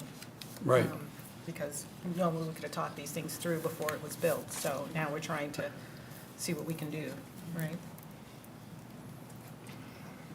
And it's, unfortunate, typically we don't even have to approve play structures other than if they're in the setbacks, and yours is high and it's in the setback. Right. So the piles for the play structure, are those cemented in? Is that why you can't move it? That's correct.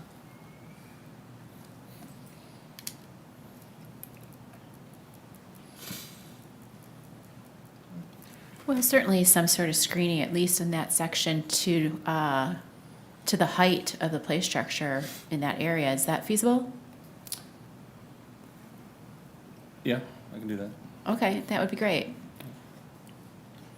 Well, and also because, and I'm just directing this to my fellow board members, in this case, if the property line is back far enough, as long as the arborvitae's are high enough that because it's technically not at the top of the thing, but as long as it's obscuring the view of it, you might only need 10 feet as opposed to 14 feet or Right. That's true. Yeah. It just has to be screened. It just has to be screened. Yeah, and I guess maybe even in this case, what we're looking for is sort of a softening of it. I'm trying to be reasonable with them, because there is a row on the other side that's not his, which he can't count, but it certainly right now blocks the view, so.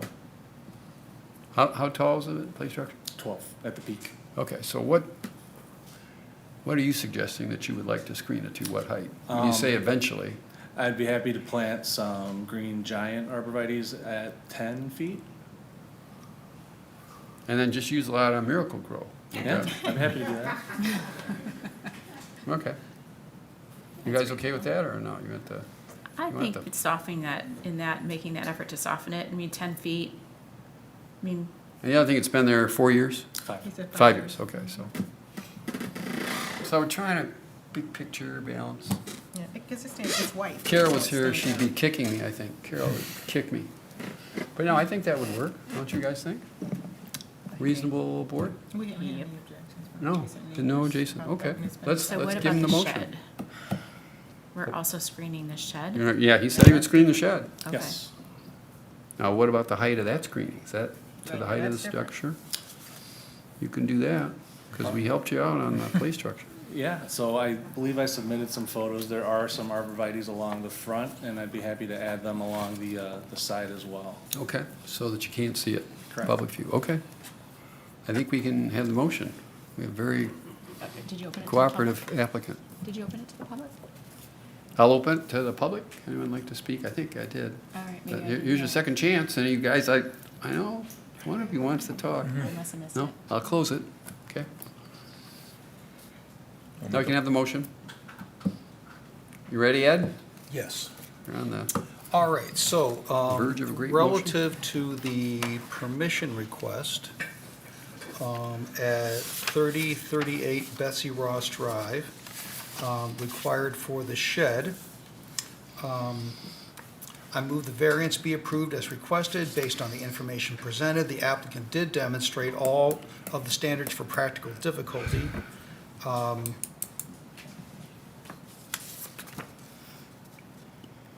Because there is no injustice to the adjoining neighbors by reason of the fact that we have agreed to a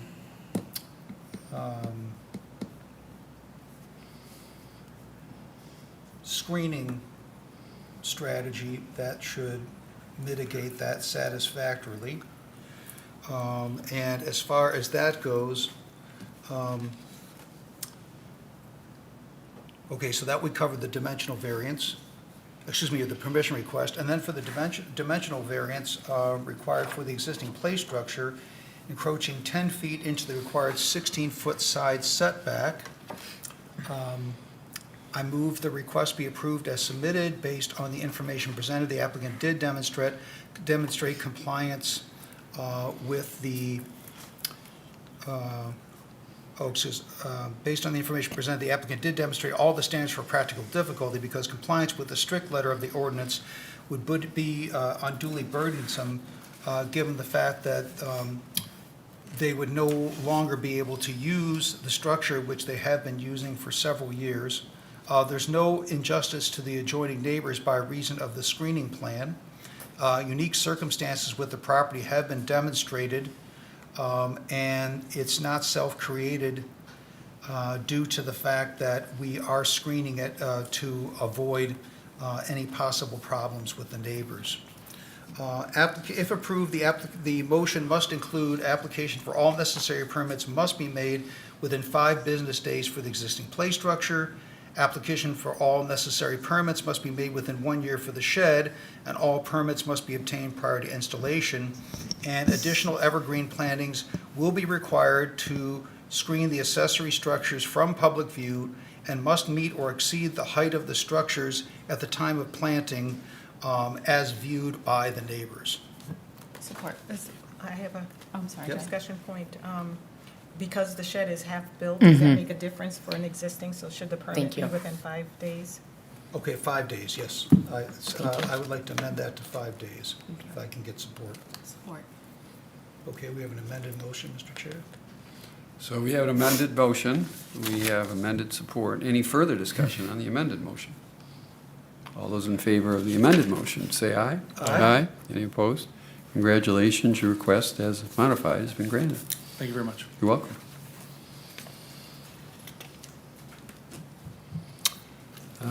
Calling item 12, 6487 Sunningdale. Hi, I'm Sonia Dardigan. I'm here on behalf of my husband, Dennis Begovich. We are seeking a variance for our property, 6487 Sunningdale. We've been at the home, living there for 6 years. We have one of those unique properties with a secondary front yard. And we're just taking this 6-foot fence, privacy fence now, because of there was a safety path installation, and they removed a lot of vegetation that was kind of separating us from the Maple Road. And that, kind of increased a noise barrier to us, and it poses a lot of privacy issues now, as you can see the before and after pictures. So that's basically it. We're looking at a 6-foot, it's gonna be at a 40 to 41 feet away from the Maple Road. And I'm looking at a vinyl 6-foot privacy fence in clay color to match the siding of the house. I mean, I'm open to any other color suggestions, anything. We've looked and talked to many arborists, horticulturists to see, because I know that screening is preferred. However, they're all saying they don't think anything's gonna establish there, just because unless we clear cut the existing vegetation. We've looked into trying to move the fence in, but we don't think that that's gonna really work. It's not gonna align with the edge of the driveway, and it's gonna reduce our usable yard space in that sense. We only have about 17, 18 feet of that side yard. So it just doesn't really aesthetically look, it's not gonna look right. So is that the safety path there at the base of the fence? No, that's just an example of the fence itself that I was thinking about, like a vinyl fence that would like match, just as an example of the color of the house. So, okay, so there's the safety path. Yep. That's the existing safety path. Mm-hmm. And I see some trees interspersed, and then your house is behind there. Yes. Are and there it any used to be completely covered. arborvitae's back there at the edge of the wooded area, the sparsely wooded area? There are no arborvitaes. There are some burning bushes on the other side, which we love. Yeah, there's no arborvitaes, and like I said, I've called a horticulturist, an arborist. We've actually gone back and forth with an EESD director, the Township, Corey Almas, asking him, okay, what can you do as far as the replacement here? Because we talked about trimming. This was clearly like removing a lot for us. So you can imagine when we came back from vacation that we were a little stunned what happened here. And even, I have it in writing from them that they don't even think that nothing on that side would actually survive. So they're just saying, well, just wait until some native, undergrowth grows and things like that. They did replace the southwest corner, right by the front of the driveway, southwest of Sunningdale and Maple. So we're waiting for that to grow in, but nothing further back where my kid plays, where we like to spend some time. When you say they said nothing would survive there, who is they?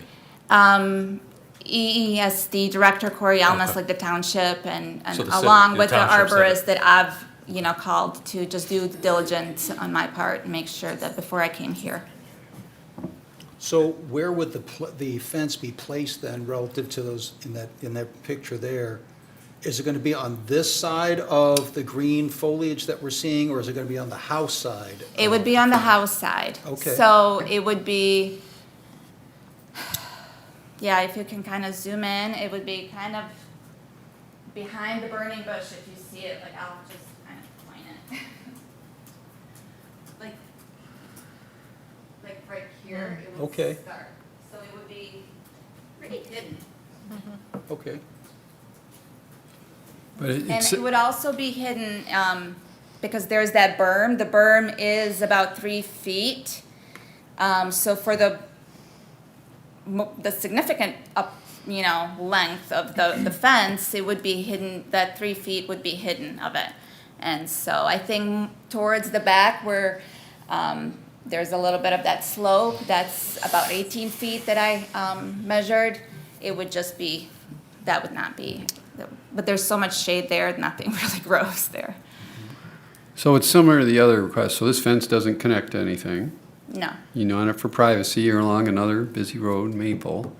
You've got existing trees there that prevent you, so you'd have to, take them down to put in evergreens. They're not evergreens, so we've kind of got the same set of factors here. We're kind of going against the use of a fence to screen, but what if there's already mature trees in the spot?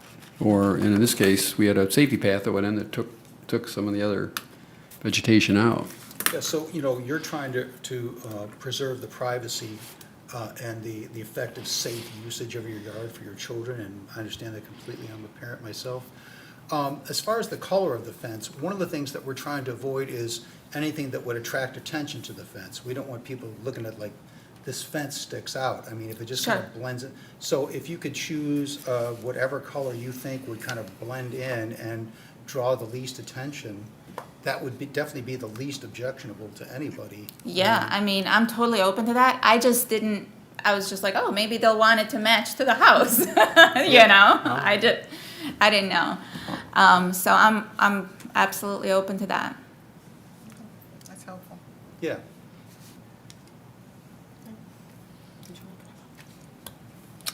I thought I did. I'll open the public hearing for this. Nothing? Okay, close the public hearing. I'll make a motion. These guys are saving up their comments. With regard to the appeal at, hang on here, 6487 Sunningdale for the request for 6-foot-high fence located in the Maple Road secondary frontage. I move that this variance be approved as requested based on the information presented. The applicant did demonstrate all standards for practical difficulty because compliance with the strict letter of the ordinance would be unduly burdensome due to the fact that this is a corner lot. There is no injustice to adjoining neighbors by reason of the fact that this fence will essentially be screened by a berm and not be visible from the public. Unique circumstances with this property have been demonstrated because, again, it is a corner lot and has multiple frontages, and this is not self-created.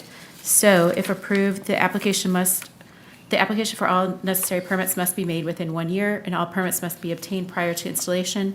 Additional evergreen plantings may be required to screen the fence from public view and must meet or exceed the height of the fence at the time of planting. Yet, I do understand that that may not be possible and that the berm is essentially your evergreen plantings. But if Yeah, any it of will- those trees were to essentially maybe die off or something like that Oh, down we're- the road, if that's the case and it becomes very obvious to the public, you may be required to plant evergreen plantings. It will give us a chance to. Yeah, completely understand. Support. I have motion and support. Any discussion? All those in favor say aye. Aye. Any opposed? Congratulations, your request is granted. Thank you.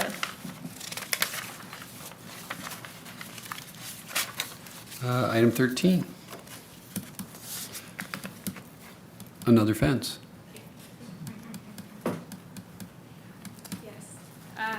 So very similar. I have a two-front yard. Secondary frontage, yep. Yes. So I have a front yard to South Cranbrook and then South Cranbrook Cross. I have a lot of mature trees that I'm very excited about. With that being said, I am asking for a variance to extend the fence into the front yard on South Cranbrook Cross. Very open to where it lands or if it is approved. The structure that's to the back is my current garage, so my property line doesn't expand past that. And then it would align with the driveway. And then proposing to bring the fence 3 feet up from the existing sidewalk, so it's not coming up to the existing sidewalk. And then there would be a landscape area that I would be willing to plant for that fence. Do you have a dog? I do. So is this for the dog? So I have 2 pugs. They cannot be outside for extended amounts of time. They cannot do well in heat. I am typically outside with my dogs at all times because I have lived in North Carolina with HOAs who did nothing about barking dogs, so I'm very cognizant of that. But it is for the dogs in regards to safety from other dogs coming into the yard, because I am in a corner lot. There could be a dog coming around the corner I may or may not know, especially at night when letting the dogs out. So in regards to, is it for the safety of the dogs? Yes, but it's not to leave them out unattended for any extended time. So the wonderful thing about our ordinance is that because you own a dog, and we're now have an enclosed area, we have to treat this as a dog fence, even though, yes, you may not be the primary reason. So we also have to approve the 2 existing fences. So I think you said this, the one part of the fence is only 3 feet away from the sidewalk. So what's the thinking behind that? Again, I'm happy to move it up if it needs to come up. That's good. Yeah, very open to that. Okay. I didn't want it coming up to the sidewalk because, again, I've lived in HOAs that have allowed that, and I know that's potential for issues with dogs passing and comfort of neighbors. Okay. So that helps us. So it's dog enclosure fence. We don't want it on the sidewalk. You're old. Yeah. How far away would you? I would still like to utilize some of the side yard, but like I said, very open. Well, you can to still bring it up utilize the side yard. Right? with the fence enclosure. I see. More for enjoyment of the yard. Again, not for leaving the dogs out. Approximately how far is it from the sidewalk to your house? I would say, I think it is 15 feet, 20 feet. Like, it's a very short side yard in comparison because the house goes back from Cranbrook Cross. South Cranbrook, it is much closer than it is in the front of the house.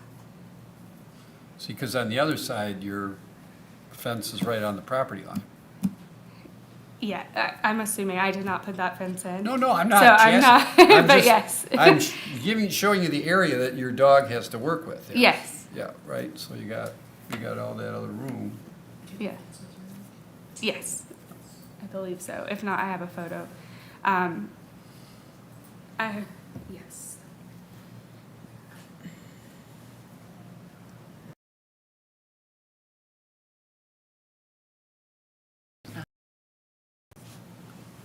So I'm proposing, I think they call it a Nantucket style.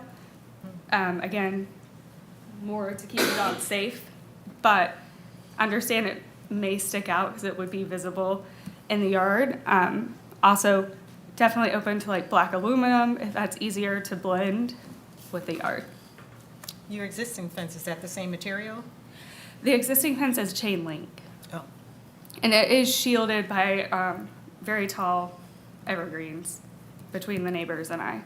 And then we do have up towards the corner where it was shown on the map is vegetation that shields it from the street as well. Were you planning on screening?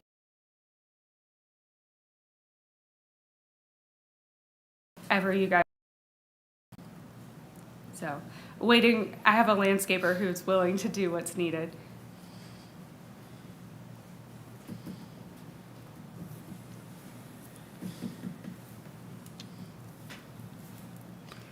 All right, well, let me open this to public. I'll open this to the public. Anyone want to speak on this? Close public hearing. Of course, you guys are saving your energy. Yeah, so I just, Do we have any input on the color, the chosen color, or no? I mean, if it's gonna be screened regardless. Okay. yeah, I'm trying to,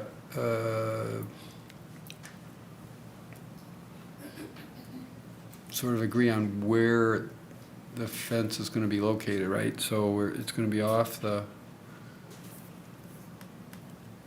I do have a map of the fence as well from the fence company. Let me see if I can find that. That might give it a little bit more detail than that. Would you want to shift it closer to the house? Is that what you're thinking of? well, yeah, further away from the, I mean, and then she doesn't want to impede the use of her yard. So it's gonna, I'm just, While we're waiting for her to pull that up, may we see the pictures of the actual home? The aerial? real photos? No, Oh, yeah, there okay. we go. I just wanted to see. So there's the chain link. Is that what I'm seeing? Oh, no, okay. Yeah, so the Oh. chain link is behind the evergreens that are currently there. oh, so I Okay. can't even see it. So, yes. And then it's on the front of the home, it's towards the right-hand side when you're looking at it.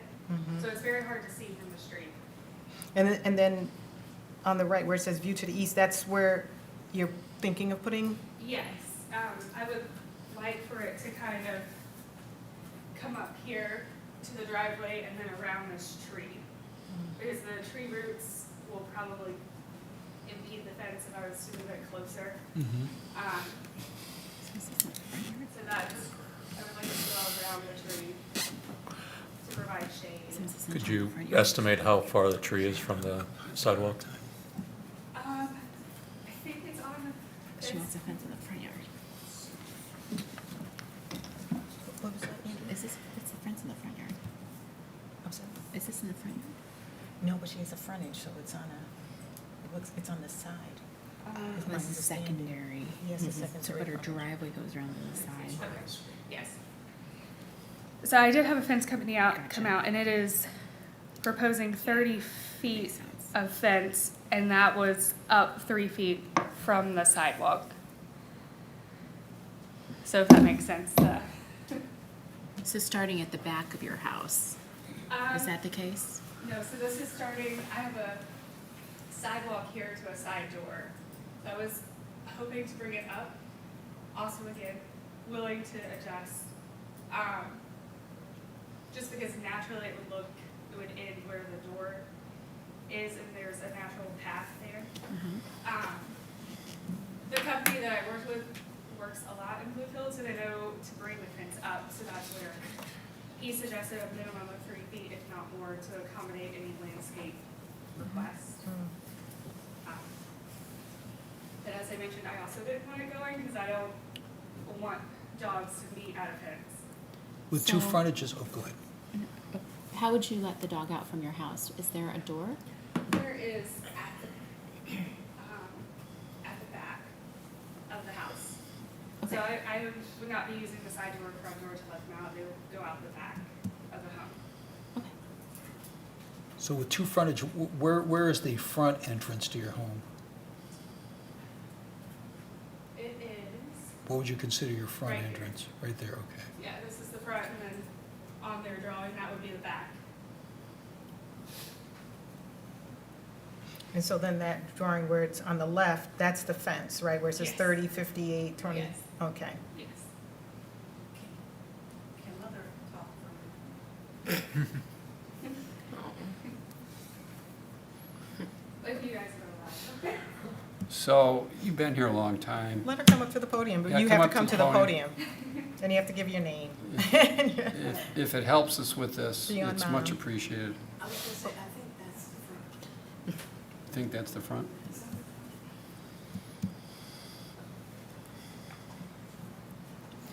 My name is Melissa Kitts, and I insisted that she come tonight. So we've never had to come to a town meeting before. Have you been impressed? Has it lived up to the height? It has been. Has it been good? Okay. Part of the, I think, the issue too is that we've purchased it, she's had some things done, and we haven't been in the house long enough.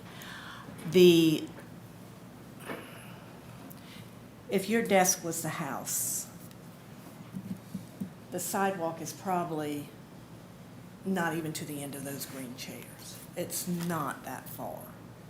So it wouldn't be permissible, I don't think, to do a setback of the 16 feet that you're asking for. Part of the problem too is that we were told we had 2 front. You do. And so, the side door has a sidewalk that goes to the sidewalk.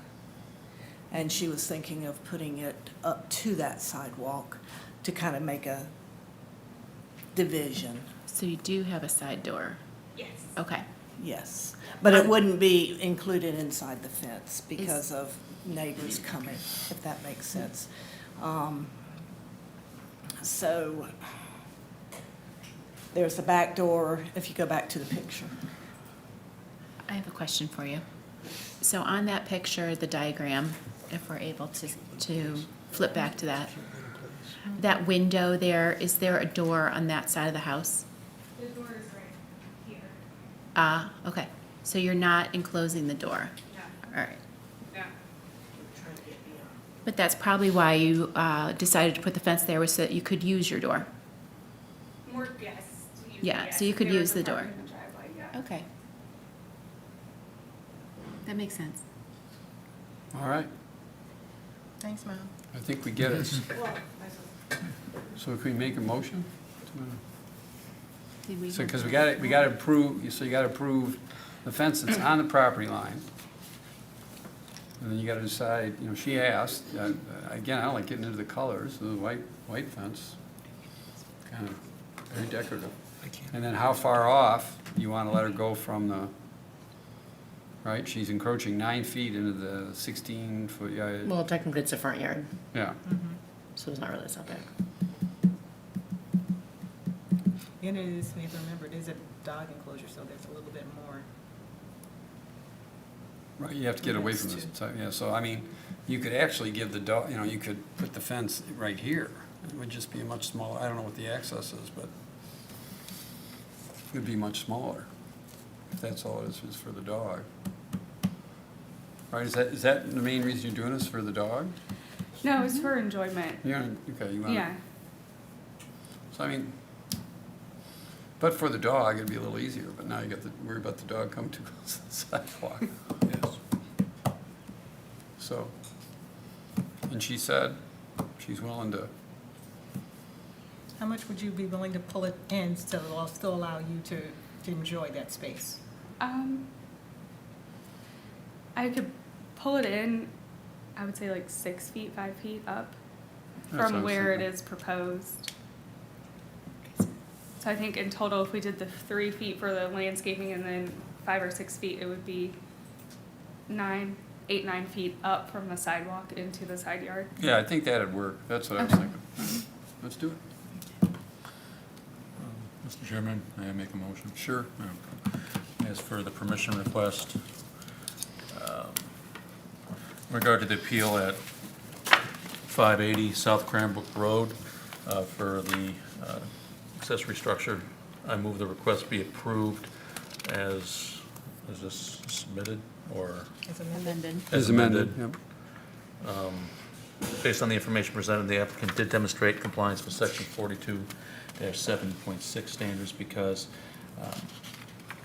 the use of the accessory structure is appropriate to the neighborhood. A lot of houses have dog enclosure fence. It's important that pets remain safe within the yard.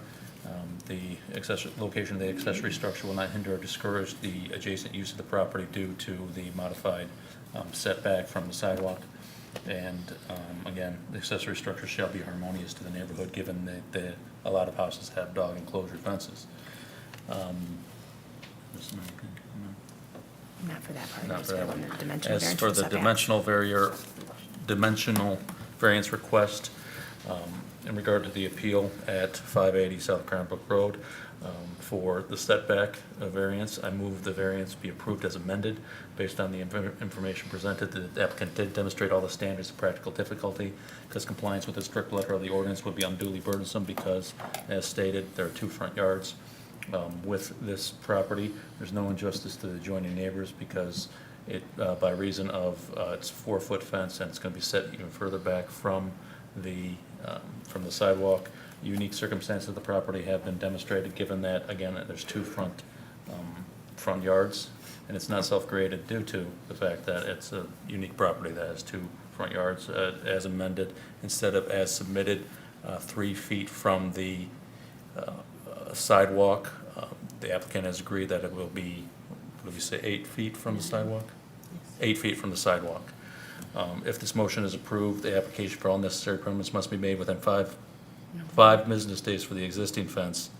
And, is that right? I would say 1 year because 1 the year. existing fence is not necessarily related to this request. Okay. Application for all necessary permits must be made within 1 year. And all application, 1 year, and all permits must be obtained prior to the installation of the new fencing. And additional evergreen plantings may be required to screen the fence from public view and must meet or exceed the height of the structure, that being 4 feet at the time of planting. Support. So I have motion and support. Any discussion? All those in favor say aye. Aye. Any opposed? Congratulations. Request is, as modified, is granted. Thank you.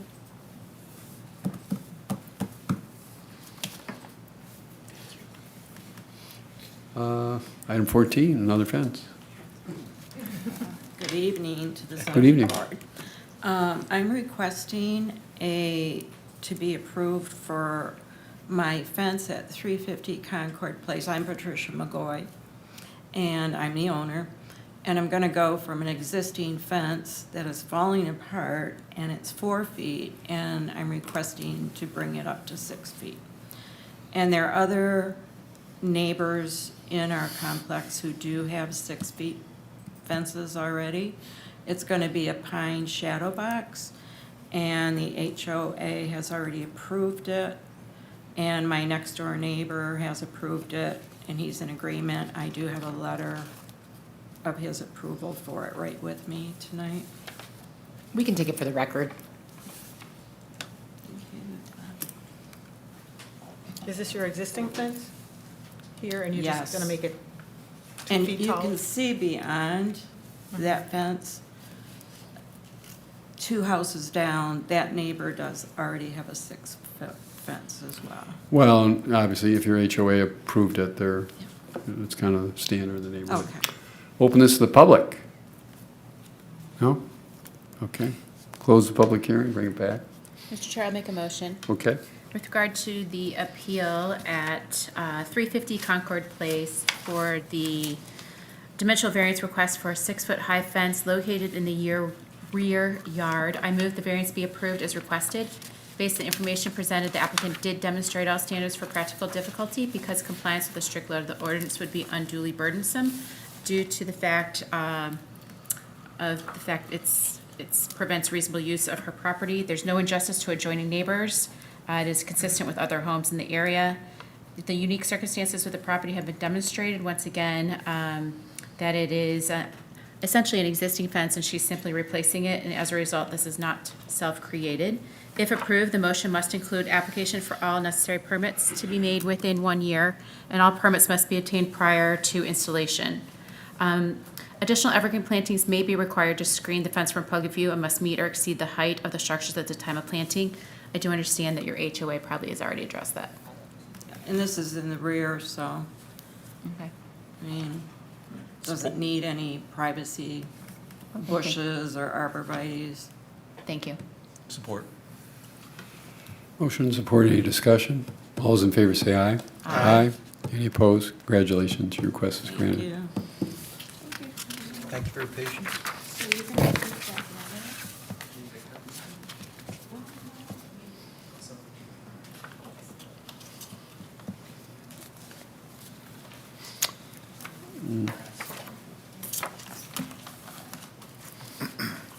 So calling item 153868 Mill Spring. Good evening, Ryan Pasquale. and thank you for members of the board for welcoming us today. I am the owner of Imperial Home Renovations here on behalf of Rich Raffini, who is the owner of 3868 Mill Spring, and we're applying for approval to build a detached pergola running 21 feet by 39 feet in length and 18 feet in height, only due to the height of the fireplace. Before walking into the project itself, I'd like to address the board and some of the audience as well. We want to be upfront with the board that we're aware the HOA has expressed some concerns and opposition, which I'm sure you all have been made aware of, and that they have submitted letters on that behalf.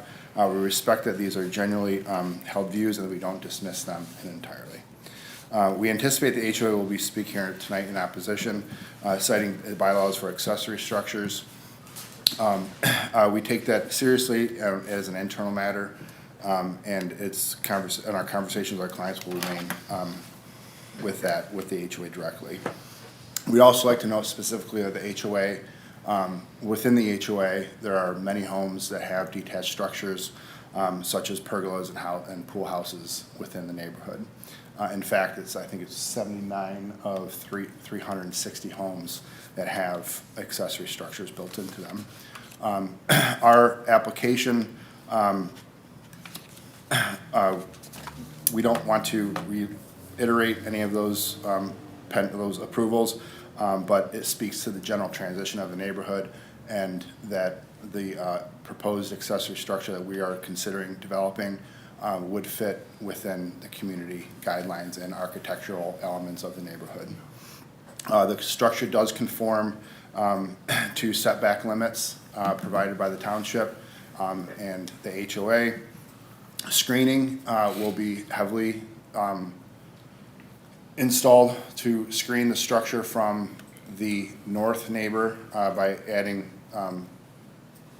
very tall arborvitae to extend the arborvitae row that's currently existing. That's more on the south side going towards the residence. And it also complies with architectural elements of the neighborhood itself. Finally, before we field questions from the panel, we have submitted letters of support from the neighbors. Some may be here. Not to take away any objections, but just to know that within the neighborhood itself, it's entirely that it's opposed structure within the neighborhood.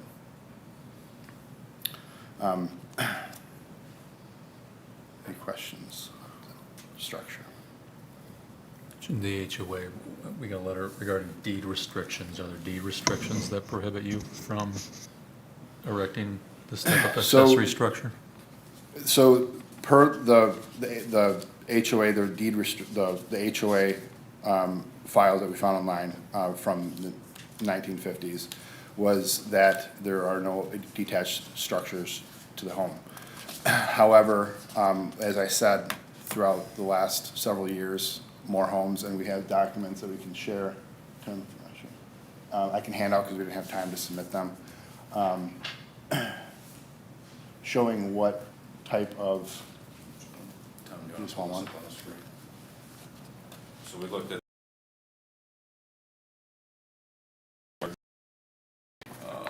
So we looked at the maps of the subdivision that are on the HOA website. All of the lots, this is one piece, there's 5 different sections of the subdivision. All of the lots with a color represent some sort of accessory structure. In total, there's about 25% of the homes in the neighborhood have the accessory structures that go against the bylaws. Here's the next section here. These are all ones that are obvious in aerial images. I'm sure there's more than that hidden by existing vegetation. You can see that section there is quite a few pools, which is the blue. More in this section. So, Uh, and then this is our street here where you see there's multiple on the street with other structures. And we've also have video. I think we should have it on file.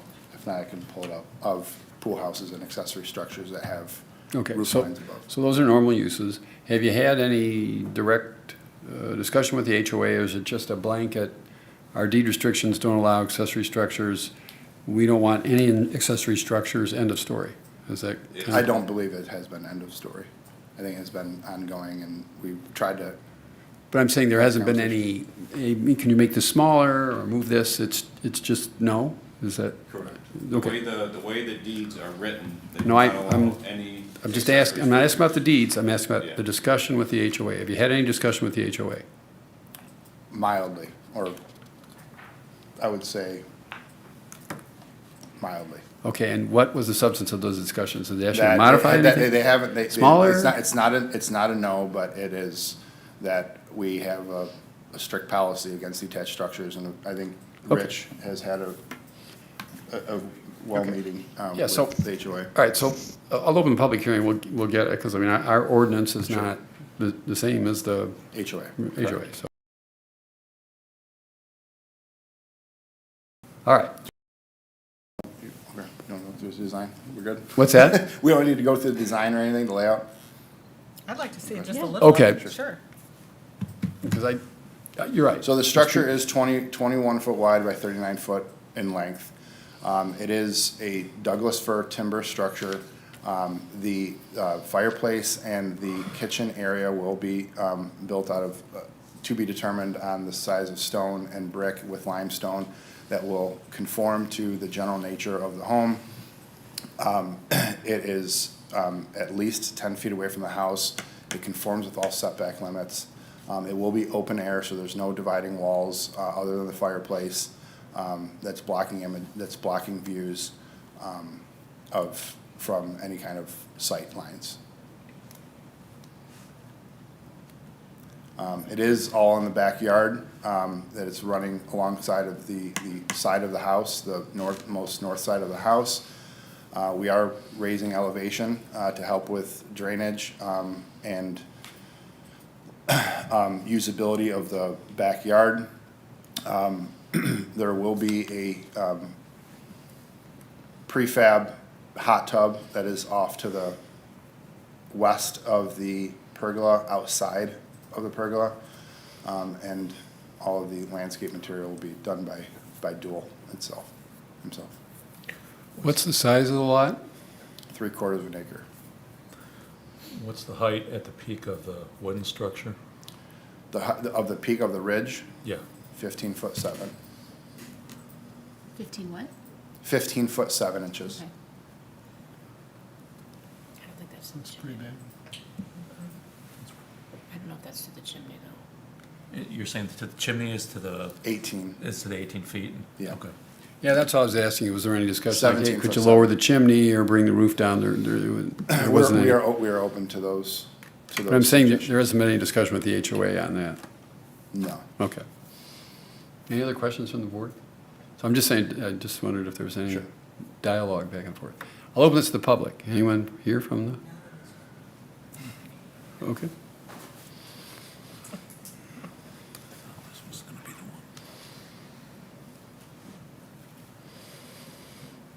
Hello, my name is Suzanne Quinlan Commit, and I reside at 866 Rock Spring Road in Hickory Heights, the same neighborhood as Dr. Ruffini and his wife. I've lived in Hickory Heights for 13 years and have known the Ruffinis for almost that long. I can assure you they take good care of their home and property. They've made many improvements to their home on the inside, which I assume increases their property value. Presumably, this new project would do the same. They have a very large and very private yard. I've never even seen the people on the other side of that line of trees that's going to be blocking the pergola. I also did an AI search regarding this issue, which said that covered patios and outdoor kitchens remain highly sought after.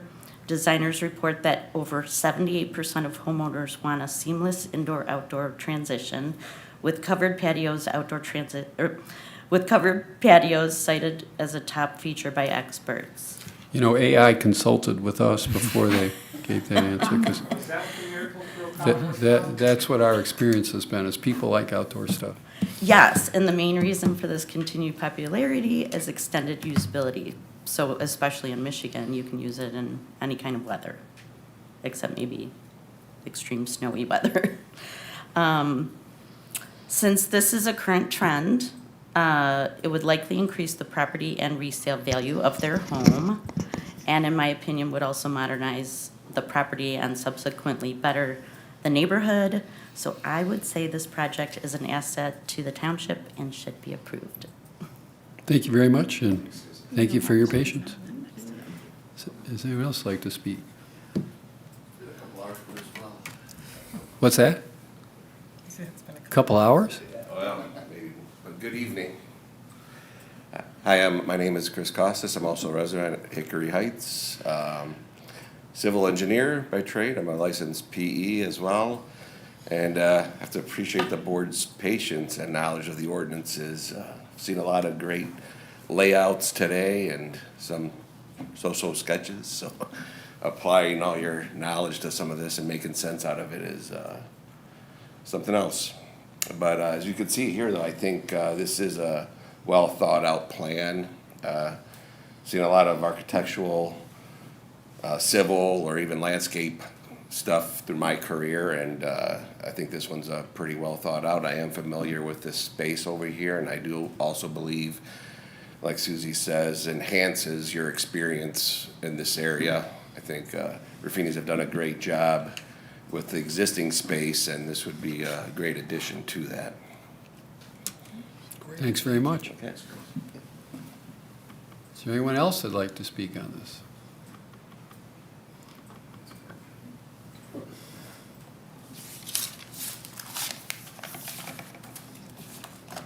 So I'll clear the table for you. Good evening. I hope I can be understood in as much as my voice is getting a little old for the evening. Anyway, my name is Don Fry. I also live in Hickory Heights. I'm on the board of the HOA. I'm also serving as the architectural liaison. And while I agree that it is a wonderful looking space from a design standpoint, frankly, it is, from our perspective and from within our deed restrictions, basically attached to the title to the property, it is not permitted.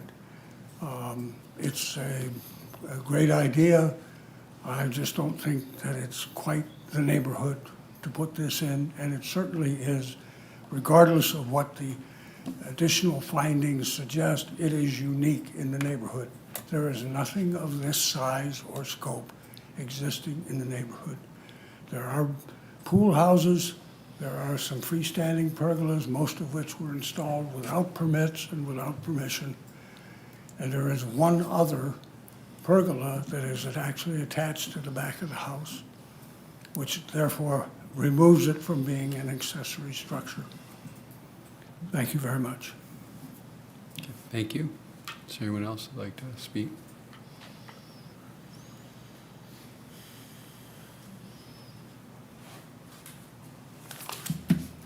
Hi, my name is Stephen Aboud, 701 Hickory Heights. I am the president of the HOA, and I want to address two things real quick. There has been a very long email chain between the builder and ourselves about this particular plan. We are here to object to the variance requested for the accessory structure proposed at the Mill Spring Road and to ask the board to deny it. I'm going to try to explain it as plainly as I can. Hickory Heights is governed by recorded deed restrictions. Those are not informal guidelines.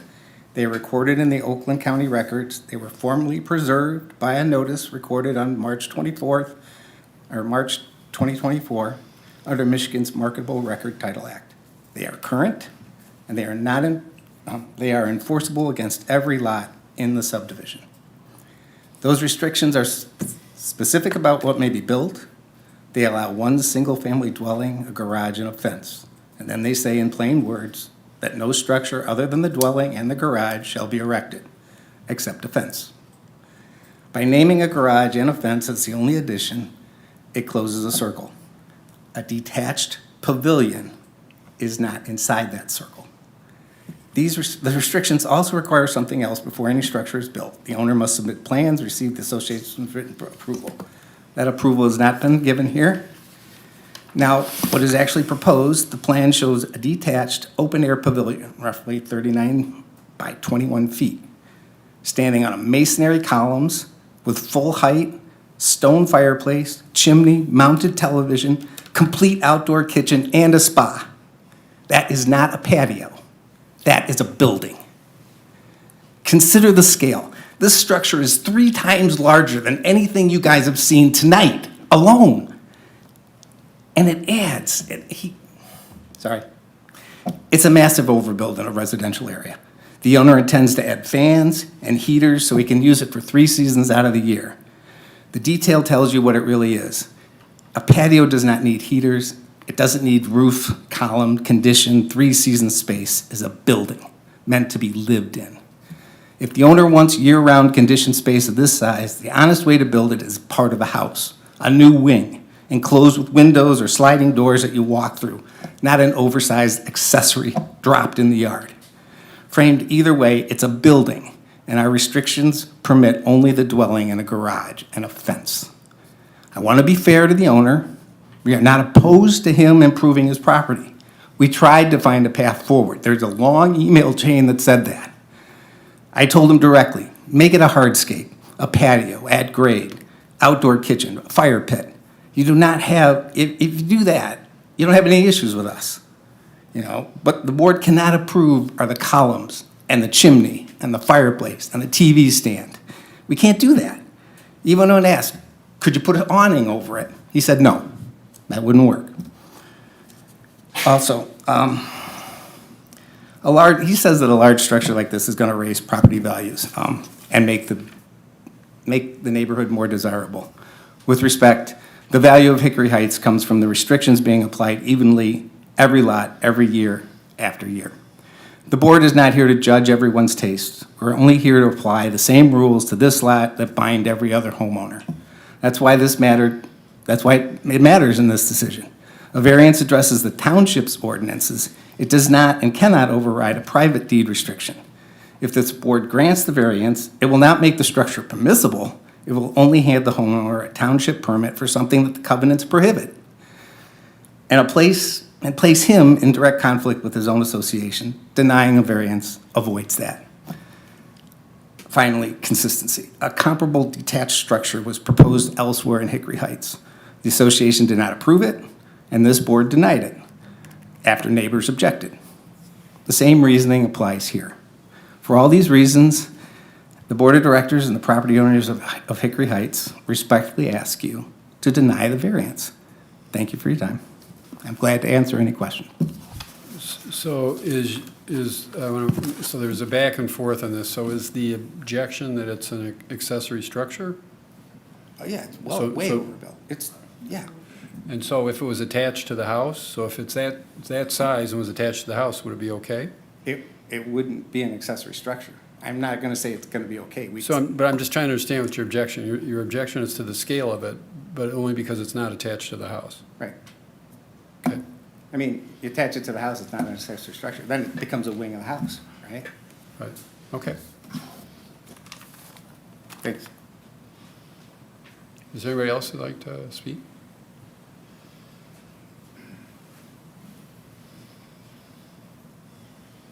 Good evening, Board. My name is Sean Hermes. I live directly to the east of Mr. Dr. Ruffini. My address is 3884 Mill Spring. I am the closest property geographically to the house where this is being built. Let me see. If you see where the outline in black, I'm directly kind of southeast. Nobody has a better view of the backyard area of the Ruffini residence than I do or my family does. I wholeheartedly disagree with everything the association said. I think they're overly political. I think they pick and choose who they approve and don't approve. When they said this is a unique structure, they're incorrect. There are plenty of structures throughout the neighborhoods that have large structures in the back of them. They said that it doesn't add the property value. The only thing that increases the property value is following their rules. That's ridiculous. I'm sorry, that is an absolute silly thing to say. Mr. Ruffini keeps his property in better condition than any other neighbor that I have. Building this structure will increase his property value, my property value, and all the property values around the neighborhood. I ask that you guys approve this, and I understand that the HOA has certain rules that have to be followed. Your approval would only allow us to, well, us or Mr. Ruffini. I am an attorney, by the way, so I would gladly challenge the HOA's legality on this matter if you guys were to approve this. I think you guys should approve it. There's, like I said before, there's plenty of structures around the neighborhood like this. And I think that this is being denied for all the wrong reasons. The only other objection besides from the HOA that I'm aware of is one of the neighbors claiming that they're worried about smoke. But from what I saw was that this is an 18-foot request rather than 14. I'm not a physics major of any kind, but what I do know is that heat rises, smoke rises because it's less dense than the air around it. So if this were to be 14 feet, that would, I would think, become a problem because windows, especially on a two-story house, are generally around 16 to 18 feet in height, especially if the house itself is about 20 feet high. So I don't think that's much of a concern. With that said, I strongly encourage this board to approve this, and I can answer any questions you guys might have. I have one. You had mentioned that there are several such structures in the neighborhood. Are you saying that there are several such structures of a similar size, of a pergola? Is that what you're saying, or are you saying that there's several accessory structures that are detached in the neighborhood? I just want clarification. Yeah, no, absolutely. So without actually going in somebody's backyard and measuring things out, I can't say the exact size. But if you drive through the neighborhood, there's plenty that are visible that you can see. I get that they're supposed to not be visible, but some of them are. And if you drive through the neighborhood, you can see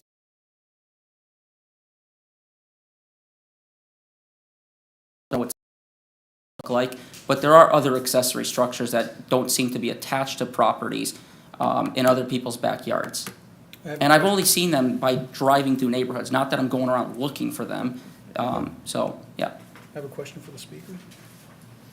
So you said that you're probably the closest neighbor to him. Do you think from a visual perspective, this is going to be an annoying sight to anybody around the neighborhood? I mean, are they going to be seeing this all the time and it's going to be in their face and? I don't think so. If you guys are able to pull up really, I know they're putting something on the screen, but if you're able to pull up the point, we live on a cul-de-sac, and it's very, very, very difficult to see each other's backyards. So if you notice, lines of sight are not very, the other neighbors right there. There are, and there's a lot, we were talking about 10 or 15 feet of large trees here, all throughout here. This neighbor here has like 30, I'm guessing about 25, 30 feet high arborvitaes, if I'm saying it correctly. There's trees all around this property line right here. So the only really risk of anybody seeing would be me, which I have zero objection to. I don't care if I see it or not. Potentially this house, but I would think that would easily be fixed by putting up some, some additional arborvitaes. So no, I don't think anybody would see it. There's, like I said, there's trees all over here. In fact, Mr. Ruffini's children and my children. Wrong house. Oh, I'm sorry. That's my house right here. Sorry, I was pointing at the wrong one this whole time. Sorry, this house and that house. I apologize. So let me go backwards and say that there's the arborvitaes are right here. Those 25-foot ones are right over here. There's some trees right over here, and there's basically trees all around, going all across this property line as well. And Mr. Ruffini's son actually, built like a little. It's like a little area where they kind of go into a little forested area where they kind of like make a little camp type of thing. There's no structure there or anything, but they'll take like their little tools and stuff like that there, and you can't even see each other through the neighborhoods. So No, it's gonna be very difficult for anybody to see, especially if they, fix, or put something up on that top part of the line between 3840 and 3886.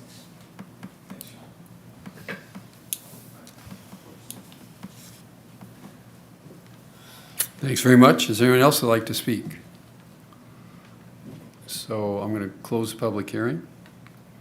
And you can, thank you for your comments. You can step away. Thank you very much. Some factual errors there that I'd like to. So I'm sorry, I've closed the public hearing. He did that, I understand, but he did that on purpose. A lot of factual errors on that. So I'm sorry, so I'd like to have a response then from the, So obviously, we're asking for the ZBA's approval. Thank you for your time. I do want to just be candid about the scale. It is a large yeah, accessory can structure. it be any smaller? However, So I was just thinking, 18-foot high pavilion? We've done bigger. You've probably done smaller, too. However, I know it's drawn a lot of negative. I know it's drawn a lot of negative attention, but we don't see that size alone is a factor to say no. Right, so I'm just asking you, is there any way to maybe reduce the size of the pavilion? So it's 18 feet high, do you need 18 feet? So. This is where I'm gonna squeeze you. Yeah, I get it. So, This says 21 by 39 by 18? That's the height of the fireplace. It's Okay. not the height of the ridge. Okay, height of the ridge is? 15.7. The current arborvitae blocking the house to the north are 22? About 20 feet high. 20 feet On the high. north side, which is the right side of that graphic. We'll be bringing in additional arborvitae that are at least 16, 18 feet in height, and we'll grow with it, we'll match the 20 within a year. And the 20 is only the width. We'll of the continue chimney, to grow. The rest of it is 16 feet high. Correct. So less than the height of the existing The, screening. the only way to make it smaller, the chimney smaller would be to convert to gas, and lower the chimney and vent it out the side of the fireplace. So, but you don't know if there's any negotiability on the part of your client, like, 15, how about 12 feet? I mean, that's two times. The height of the peak of the ridge? Yeah, the So ridge, yeah, because the exactly. timbers, the way they're engineered, they're roughly 15 to 16 inches in depth. So we need this, and we obviously, care about watershed, and the condition of the roof and the longevity of the structure. So it is a 612 pitch. And to support the weight of those trusses, those timber trusses, we need that height. Like I said, we can reduce the height of the chimney to cap it at the ridge and convert it to gas. And we're able to direct vent it out to the back of the fireplace instead of going up to the top. Well, the gas. Therefore, you don't need the 2 foot clearance on top, on the height. We only have, the chimney has to be 2 feet above the roof line. ridge, yeah. Yeah, okay. All right, so repeat that again? Would be to not have the chimney extend 2 feet above and go to a gas fireplace and vent the gas fireplace out the side of the, the side of the fireplace. So what would the height of the chimney be? Here, which would allow us to reduce the height of the chimney and cap it at the ridge. So are you proposing that? 17.7. Could you do that? Okay. So that would, how tall would it be then? 17.7 to the top of the ridge, which is indicated on the plan. No, sorry. I thought the top of the ridge was 15.7, shorter than that. 15.7. So the ridge would stay the same, you're talking, but that. Correct, because we height do of the want to chimney. adhere, I mean, you have 8 foot clearance from when you walk on the patio deck into the lanai or the pergola itself. And we'd like to keep that 8'6". Dr. Raffini is a tall guy. So these pillars that are holding up the roof structure right here, those pillars, they can't be shorter and still support the roof? They can be shorter, maybe 6 inches, 8 feet is what you want to keep as an opening, to enter and, think of your living room. You don't have anything lower than 8 feet normally. So, we could potentially in 6 inches. Explain again to me why you have to have the pitch the way it is, so you have to, It's the way the timbers are constructed because of the weight of them okay. and the webbing. Well, it's also a very large structure, if you're talking 21 by 39, Yeah. right? So the roof, I mean, it's quite a, It's a very heavy, I mean, just being timbers, each one is thousands of pounds. Was there ever any consideration to attach it to the house? We have not thought about that yet.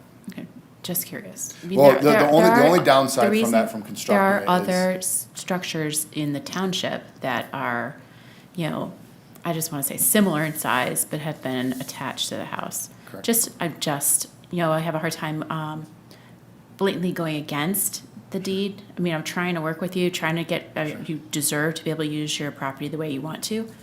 But also, it's hard for me to go against an HOA's and the whole deed stuff. If you're able to get something that you want and work within some degree of what's out there, I mean, we can give, you can give something, hopefully you'll come up with something that you're happy with. Sure, I understand that, and thank you for your comments. Do we have pictures of our supporting, showing the vegetation in the back of the house? While he's looking for that, just for clarity's sake, I mean, this isn't Washington. We don't want it to be Washington. We'd like everybody to just get along and respect one another, the ability to use your property, but also be considerate of your neighbors. I mean, that's what we're really looking for here in Bloomfield Township. And I totally agree, and I hope and pray for the same. The only downside attaching it to the house is, we're trying to find an image of the back, is attaching it to the house would require extensive construction to the home itself, replacing the slope of the roof, that's kind of the overhang that comes off of the 2-foot overhang. And then he has 3 windows that support his kid's bedroom, so it'd be an obstruction to the windows. Yeah, he wants outdoor living space. He's got the means or wants this space because it fits. Yeah. It's larger. And I will say, we've had a lot of deed restrictions come in front of us. I don't think I've ever heard of one that prohibits all accessory structures, so it's. Detached ones, yeah. Detached, it's pretty restrictive. We've had, sheds restricted, we've had, certain height restrictions, no basketball hoops. We've never had one that absolutely prohibits accessory structures, which we allow. I mean, we have an ordinance and a process for doing that, and then we have larger space, so I wish that they would be able to come out with some sort of compromise.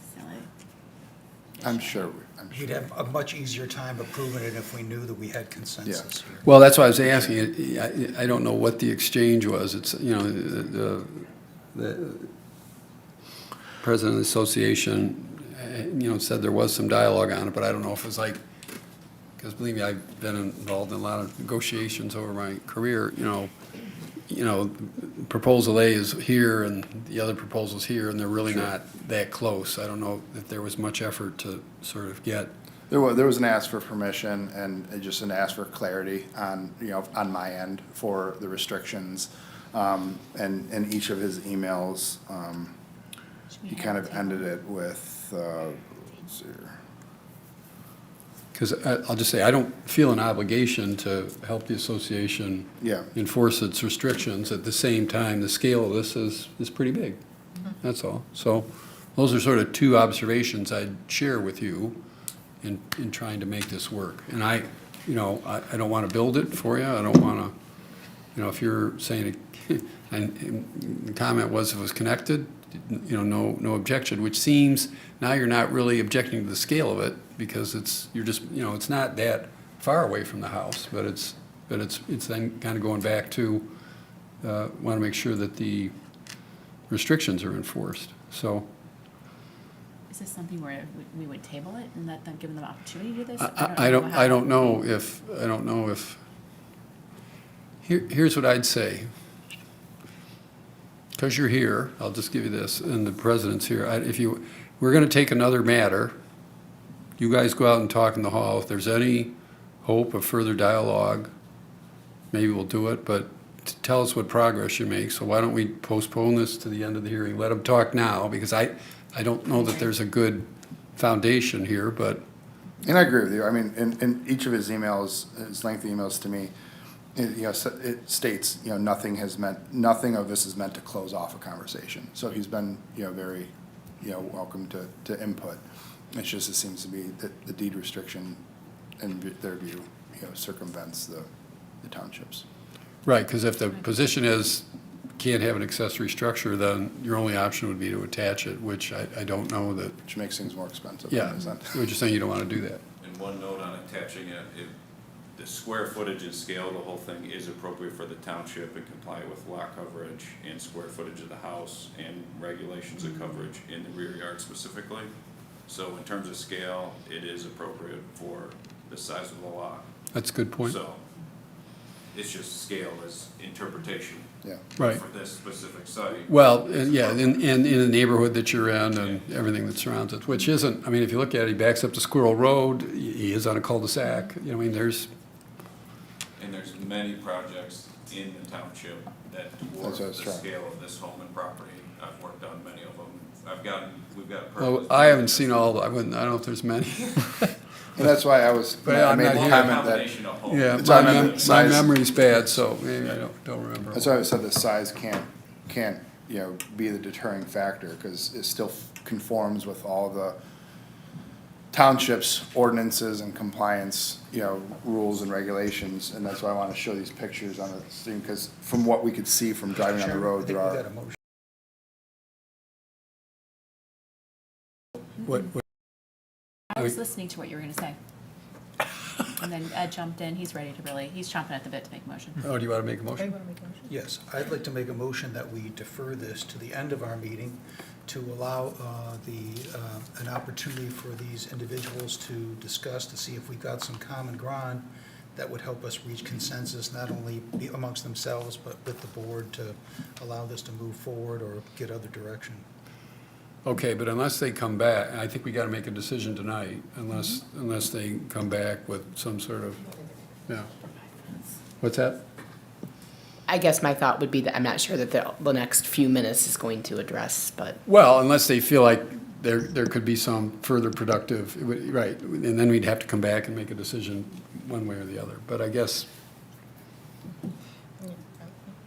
we tried this once before and it actually did work. We had something that worked out, so we'll defer this. Do we have a motion then to do, so you made a motion to put it in support, and we've only got 2 more items, so it's not going to be a long discussion, okay? Okay.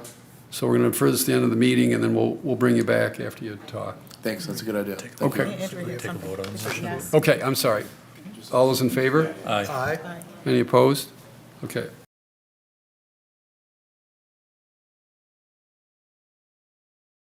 Anything from that? Not, he didn't want to work with them.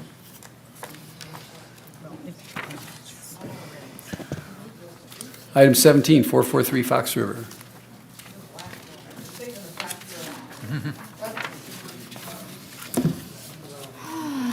Good evening. Good evening. My name is William Bourgeois. I'm very tired.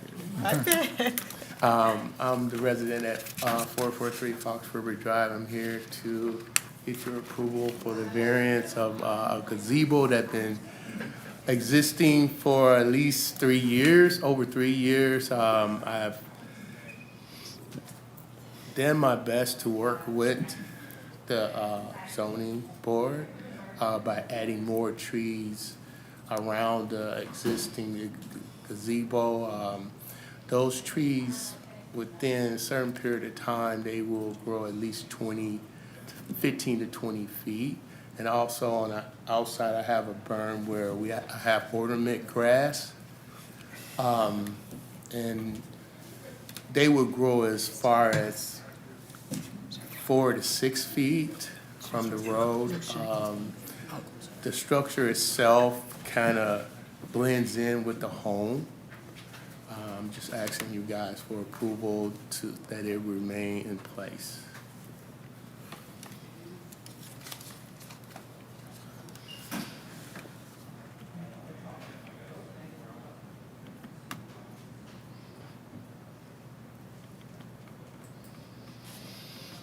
All right, thank you. Any questions from the board? I'll open this to the public hearing. You want to speak on this? We'll close the public hearing. So, let's see. To the right of that picture, is that a sidewalk or? Right there with the dirt. Yeah, is that a path? No, that's a burn right there that I had added some dirt to raise it up. So, because previous, I tried to put arborvitaes there. So wait a minute, go back. But they wouldn't grow. That picture there, so I'm not oriented. Is this, where is your house then? Isn't the gazebo? That's my house right there where the gazebo is. Facing up dike. To the You right can't of the see the picture? To the right, so the house is Yeah. to the right of the picture. Right. Okay, and so this path here, is that a walking path or? No. Is that part of your property? Yes. Okay. I thought that was a, okay, so let's go back to the aerial now. Okay. Oh, I see. And so the gazebo is, Oh, I see it. It's right underneath the numbers. Is that where it is? Yes. Under the 443? oh, okay. Yes. Okay, All so right, then you see it see now. that walk I got it. path. All I right. mean, the path. So it faces Oak Brook. Yes. It would be visible, okay. All right, So he so I has two think we're oriented. frontages then, right? Right, it's two frontages. And a lot of times you don't screen gazebos Right, 'cause completely they're because frontages. they're kind of open air and he's got some screening on it. Okay, so I think we get it. Three, right? 1, 2, 3. So you want to make a Oh, I motion? see what you're saying. Yeah. Do you know the height of your gazebo, just by? 10 feet. 10 feet, okay. Anybody else have any questions? I think we're ready. All right, I'll make a motion if there's no other questions. So I'll start with the permission first. In regards to the appeal at 443 Fox River Drive for the accessory structure of a gazebo located in the secondary frontage, I move that the request be, an existing gazebo, I should say. I move that the request be approved as submitted based on the information presented. The applicant did demonstrate compliance with section 42-7.6 standards. Because the use of the accessory structure is appropriate for the neighborhood, as these types of accessory structures like gazebos attached to the home are very common. In terms of the dimensional variance, at the same location of 443 Fox River Drive, for the gazebo, I also move that the variance be approved as requested. Based on the information presented, the applicant did demonstrate all standards for practical difficulty. Because compliance with the strict letter of the ordinance would be unduly burdensome, because without it, it would prevent reasonable use of the property so he could have some shelter for outdoor entertainment. There's no injustice to the adjoining neighbors because it is somewhat screened and it is still an open air structure. Unique circumstances of the property, he has multiple frontages, and so that does make it very unique, and because of that, it is not self-created. With that said, if approved, the motion also includes application for all necessary permits must be made within 5 business days because it's existing. I am not going to recommend additional evergreen plantings for the gazebo because he does have some plantings there, and again, it is a very open structure, so I am not going to recommend additional screenings. Support. Motion and support, any discussion? All those in favor say aye. Aye. Any opposed? Congratulations, request is granted. So I mean, the trees I just bought, I can send it back. You held that back for us? No, just kidding. I bought a whole bunch of trees. It's going to look so nice. It's going to look even better. Thank you so much. Your neighbors will love You that. could still plant them. That's true. They get planted tomorrow. Very nice. It's I going to don't- even be better. You'll Can enjoy you, it. can you even return trees? I don't know. Home Depot. Oh, Oh, okay. Item 18. But I'm going. Have a blessed evening. yes, you're so patient. You still have energy. Hi, my name's Katie Greening. I'm one of the residents at 6751 White Pine Court. I am here to seeking approval for the permission request for existing invisible dog fence encroaching 16 feet in the 25 feet. I'm not gonna read all that, you guys can see that. So we have an invisible dog fence that was already there. I know ignorance is no excuse. We had no idea a permit needed to be pulled, neither did invisible fence. We've had invisible fences in other neighboring towns, not that that is an excuse, but they didn't require a permit to be pulled. So 2 years ago, I moved in, that's my father, Chuck Reading, he owns the place. We moved in, I brought along a dog, okay, it's for a dog, sorry, it's for a dog. They already have a poodle, the poodle that you could kinda not have to have an electric fence for. My dog, you do. She's prey driven, so she wants to chase all the squirrels out of the neighborhood, and that becomes a danger issue, right, for the family. The way our lot is situated on that court is it doesn't really look like a diamond right there. We have no backyard, essentially, to put up a fence, and if we did put up a fence, we obviously would have come in front of you. But it wouldn't be of anything for the dog, and it's, we're built into like a berm, I call it bunker, so to speak. So the first floor, and then there's a second floor where it goes down to that bottom part of our backyard. With the dogs, he can't go up and down stairs at 88. So, as I said, we didn't know that we needed to get all this permission. So yes, our invisible fence does circle the lot, because essentially our front yard is our backyard, because we don't have that. The neighbors have no issue with Harley, they all know her. The neighbor across the street just went to Greenland, or he would have been here to speak on our behalf. There's another neighbor who has a dog, she's okay with it. Nobody seems to have any problems with our animals. They don't leave. She doesn't leave. My dog, which would be the one that they would be worried about, she's more afraid of it than the poodle. So the poodle doesn't leave it either, but he'll go closer to it than she will. So we're just asking for permission to keep our front yard, our backyard, for the dog's purpose. So the only thing I worry about is, let's say you move, somebody else comes in with a dog, I mean, that's a big enclosure. Mm-hmm. And it's going through the front, so it just seems, the same thing I'd say to you as I said to the previous applicant, couldn't you just put it in the backyard and? There is no backyard. They don't have a backyard. There's not a backyard. The backyard is this. I mean, they don't have anything Show you where back the there. backyard is. It's this. So basically, this is not really our lot line back here, Right. from what we've been told, but it's a forest right there.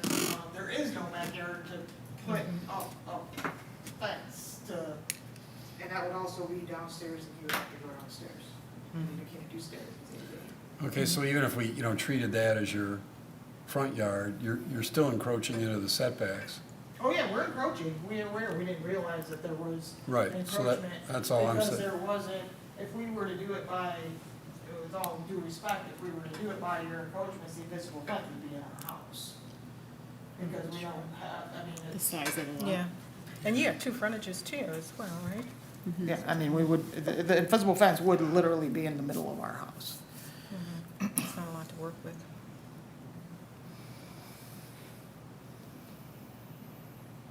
That certainly seems to be a hardship. It does. No one's complaining about it. I'm too proactive about it, and it's too late for me to think otherwise. He doesn't want to so- argue. You They got- wore him down. So I'll open this to the public. Anyone want to comment on this? Close the public hearing and bring it back for a motion. I'll be one to make a motion. Please do. Okay, so relative to the permission request for the invisible dog fence, in regard to the appeal at 6751 White Pine Court, I move the request be approved as submitted. Based on the information presented, the applicant did demonstrate compliance with section 42-7.6 standards because the location of the accessory structure will not hinder or discourage the adjacent use of the property due really to the layout of the lot. And then relative to the dimensional variance for a request for the existing structure, regard to the appeal at 6751 White Pine Court, I move the variance be approved as requested based on the information presented. The applicant did demonstrate all the standards for practical difficulty because compliance with the strict letter of the ordinance would be unduly burdensome, given the layout and size of the lot. There is no injustice to the adjoining neighbors for the same, and the fact is the real purpose is to make sure this not only protects the dog but the neighbors. Unique circumstances with the property have been demonstrated, as we stated, and it's not self-created because this is the lot that they have to work with, and they've done what they believe to be their best to accommodate the needs of their neighbors and their dog. If approved, application for all necessary permits must be made within 5 business days for the existing invisible dog fence. So we have to do a permit? Yeah, so we have to come fill out. It's a an permit? ordinance. Okay. If you come into our office with, So just come here and ask for the permit? to the building division, correct. With the building downstairs. division, ask for the Mhm. permit? Yeah. Okay, within 5 days? Yeah. Okay. Thank you. I'll stick somebody else on that, but okay. Support. Motion and support, any discussion? All those in favor say aye. Aye. Any opposed? Request is granted. Thank you, ladies and gentlemen, appreciate it. Absolutely, thank you. Thanks for waiting. Thank you for keeping an eye on this young guy. There we go.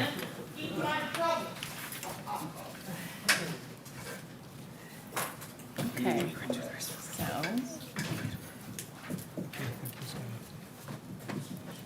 He's gonna get him. See what kind of progress there is. So this is just towards the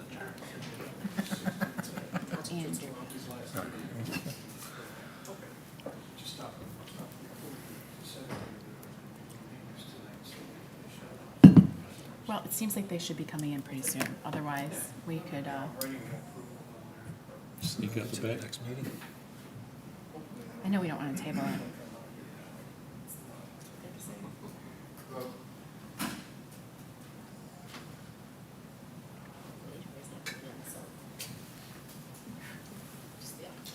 Oh, boy.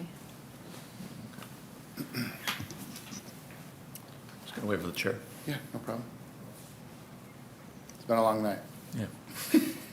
Sorry to add to it. It's all right. That's what we're here for.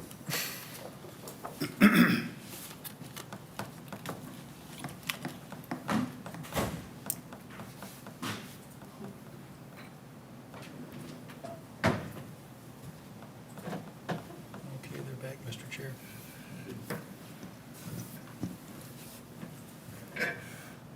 Did you make any progress? I think we had a very casual conversation, and it was very kind of helpful to hear, their covenants and their limitations on accessory structures. There were several comments made, kind of like, is there a way to take the structure and tone it down a little bit to, appeal more to the architectural community or to fit within the architectural elements of the neighborhood. I think the current plan reflects that. Mr. Raffini will work with HOA in gaining approval from the HOA and the architectural committee to kind of, bring this to light. The other option is we're going to attach a component of it, to the side of the house. And it would fall under more of a building code, building issue, condition. There is a way to keep the current structure and attach an element to the house so it's more permanent to the structure in its current location. The HOA has seen that, it's just it's the restrictions that's set in the deed, and they said until kind of somebody gets involved to kind of rewrite that terminology, that it doesn't, he can't say no on behalf of the board, the entire board today, but I felt that he was a little bit more optimistic having those conversations today. tonight. Is this accurate? Do you want to say anything? Is this accurate? We'll continue conversations, get together, board together with homeowner and his architects, and we can go over what we believe is possible, as well as if there's issues that need to be addressed, any covenants we currently have in the front.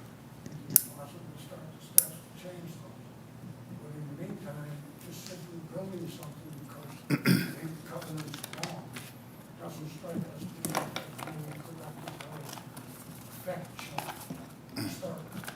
It's sort of like, go ahead and do it and ask forgiveness. I wouldn't, that's not accurate. I'm not a builder that would construct something without going through the proper channels. But I'll end it with, I'm asking the board's permission to approve this request, given that it conforms to all of the township's zoning boards. We have at least some standing when we have these board decisions with the HOA and other members of the community. You don't feel like tabling it would be productive? Is that what you're saying? That's the discussion you have as a homeowner. Well, the two items of discussion are regarding the height of the fireplace and Which we the have spa agreed. on the patio. So we already conceded to reduce the height of the fireplace, and the spa on the patio wasn't really a discussion, but you already approved one tonight in a tighter area. So we assume that's a non-factor, because it's a prefabricated spa sitting on the patio. So if this is considered the maximum extent of development, and we may make concessions with the HOA. So is it ready for approval based on conceding the height of the fireplace, because that's the one note, dimensional note that's requested to be changed? Does anybody have anything else? I mean, I can't make a motion. I mean, I didn't think were gonna come back with a plan. Doesn't sound like they want to postpone it. You want a decision, yea or nay tonight? I would appreciate it. Okay. So, One more note there, the scale of it, if it was attached to the house, could be approved by the HOA. The pure discrepancy in the way that the deeds are written is that it's detached from the house. yeah, and see, that to me isn't unreasonable. I mean, they can sue to enforce it if they want, but in today's environment, I don't think that certainly it's not consistent with all the decisions we've made in the 20 years I've been here, right? People have things in their yard, they've increased in scale. You know, where this is situated and the landscaping is pretty substantial, which is what we've always done. It's on a cul-de-sac, it backs up to Squirrel. So they've conceded the height of the chimney. I'm okay with it. So I'd vote in favor of it. So if somebody wants to make a motion, Well, I think I just would like to make sure that the homeowners association feels that what has been described is okay. Do you have any other comments or anything? I just want to make sure you get I mean, any other, Yeah, I got lots of other comments. but. Yeah, I not don't- enough. Now's your moment. I mean, I'm just, okay. There are I just wanted to make sure you had. not just one, there are three. You approve one, you approve them all. And I just can't do that as the HOA president. Yeah, I'm not asking you to approve. I just wanted to make sure you had an opportunity to. and he's got restrictions that say nothing, so he can't. Yeah. Yeah, I why can't we move to just table table this. it regardless? I mean, I move to table this until, a future meeting. support. Okay. So I have motion and support to table. Any discussion? I don't think we should table it. I don't know that there's any more information that we're gonna have that would make this any better. I just don't like, I mean, we're trying to design this up here. If we lower it, then it turns into a gas thing. I think it's getting away from That's something that thing. Mr. Raffini's okay with, and that brings it more into conformity on I the don't want height to of do the that, but structure. I'm willing to, I give a little, I don't, like if that Yeah. helps it, I try to be flexible. And here's the thing, if we table it, the only people who can vote on it are the five of us. True. Good point, actually. Very good Not point. gonna, it's not gonna, nothing's gonna change. Unless they asked to postpone it and came back to a 7-member body. Postpone it for the purpose of, I mean, maybe that is an Or, angle. I'm gonna let the board listen to what they've heard, because now it's getting late for me too, so. Right, but I'm saying it, so you're at a disadvantage because you only got 4 people voting. We can't even seem to, Sorry. or excuse me, 5. You need 4 out of the 5. How can we get this back in front of a full No, board? I don't, at this point, I don't think we can. I don't think we can. Yeah, So, so, unless it was denied without prejudice, and they could submit a new application for a totally new hearing. okay. So there's another option. You guys can deny it without prejudice, because I'm in favor of it. If you're not, it's, we need to make a decision to give the homeowner guidance. So either 2 options: approve it with the modification on the chimney, or deny it without prejudice, and he's got to come back. And then you could have a 7-person board, which you may have a better or different feeling on. So somebody's got to make a motion. We got a motion on the floor though, right? Do we want to withdraw the motion or vote on that? Withdraw it. Okay, the motion was just withdrawn by the Okay. mover. Yeah, I don't think that helps us. Then we got the I just same. think we've been going back and forth about this the whole time and, redoing their things. Okay, well then, if you want to deny it without prejudice, then he gets a fresh, What does the board think? What do you think, Jocelyn? Trying to figure out what we're struggling with as a board, and, because also, obviously, there's a struggle. I mean, I would like, it was this height of it, which they had agreed to reduce. It's huge in terms of square footage, in my opinion, with that kind of a height of a roof over it. I am sensitive to the community and how they feel about it, so that would be the association. And it didn't appear that they were on the same page there.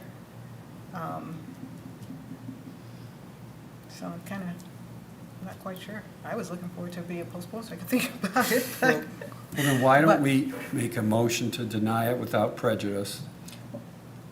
Because I just think having this happen again with 5 people is not That's- to the benefit of the homeowner. And maybe there will be some modification to it. I don't think so. But at least that would sort of, that would, I think, achieve the benefit of what you're trying, it would achieve what you're trying to do with a motion to table, postpone. Probably so, yeah. So it's a different way to get to the same way, and it has the added benefit of More people. more people. And I think, we can see that, the applicant is willing to negotiate. And I would just ask the board, please, we see this every month, and the regulations that you've got are really unique. They're really not in line with the other subs in the township. So and I know you know that, so it's something to revisit to see if we can move there too. And because we've got to allow people the opportunity to use their property in an appropriate fashion, so. So, did you want to talk about your drainage? Your drainage issue or no? Is the only concern at this point in time the relationship with the homeowners association? Because the approval, if it fits within the guidelines, and HOA doesn't have any restrictions from setback limits or square footage of accessory structures that supersede any of the townships guidelines, and it fits within it conforms with all of those Then here's what zoning board issues. So, like I said, I hate to talk only about size, because there are other structures that have been approved. It's unfair to kind of just say size is the only limited factor when it fits within all of the guidelines and was created and with 2 different architects to conform into that footprint.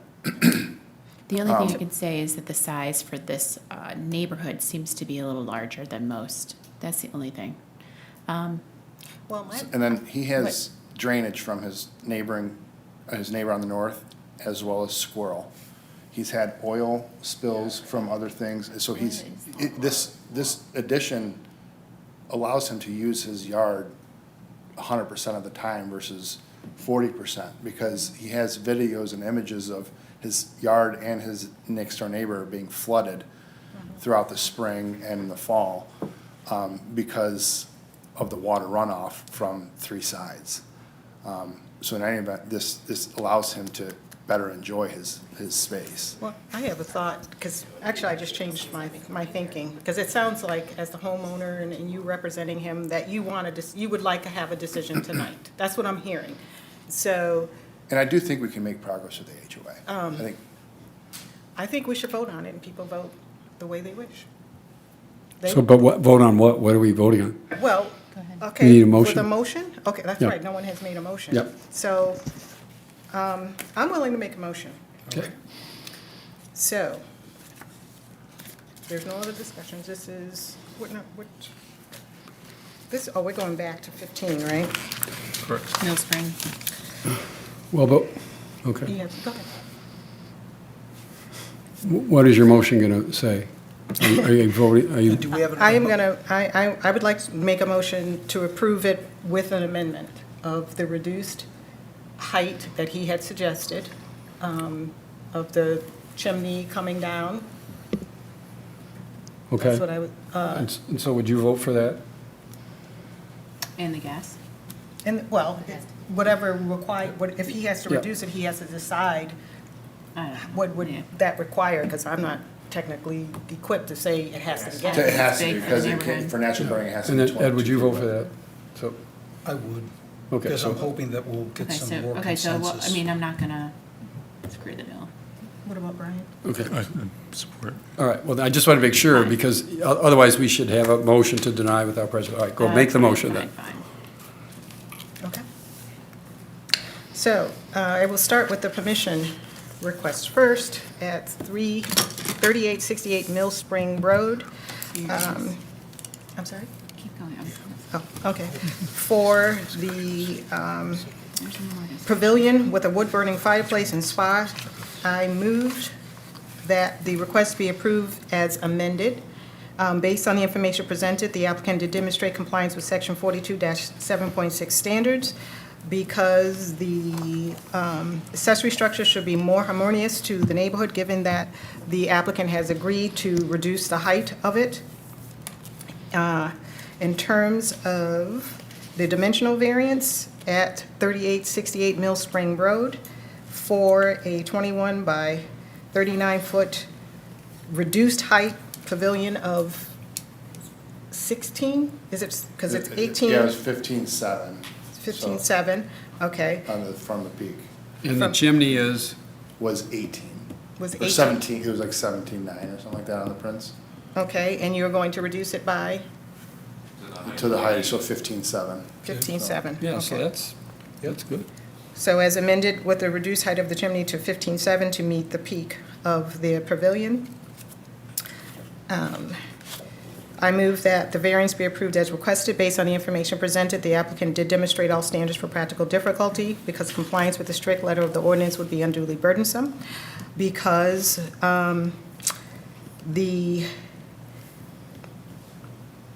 it's a corner lot. There's no injustice to the adjoining neighbors because of with the amendment of reducing the height of it, it will be much more harmonious and I would think much less objectionable. Unique circumstances of the property, again, it also has multiple frontages, and this is not self-created. With that said, if approved, the motion also includes applications for all necessary permits must be made within 1 year, and all permits must be obtained prior to installation.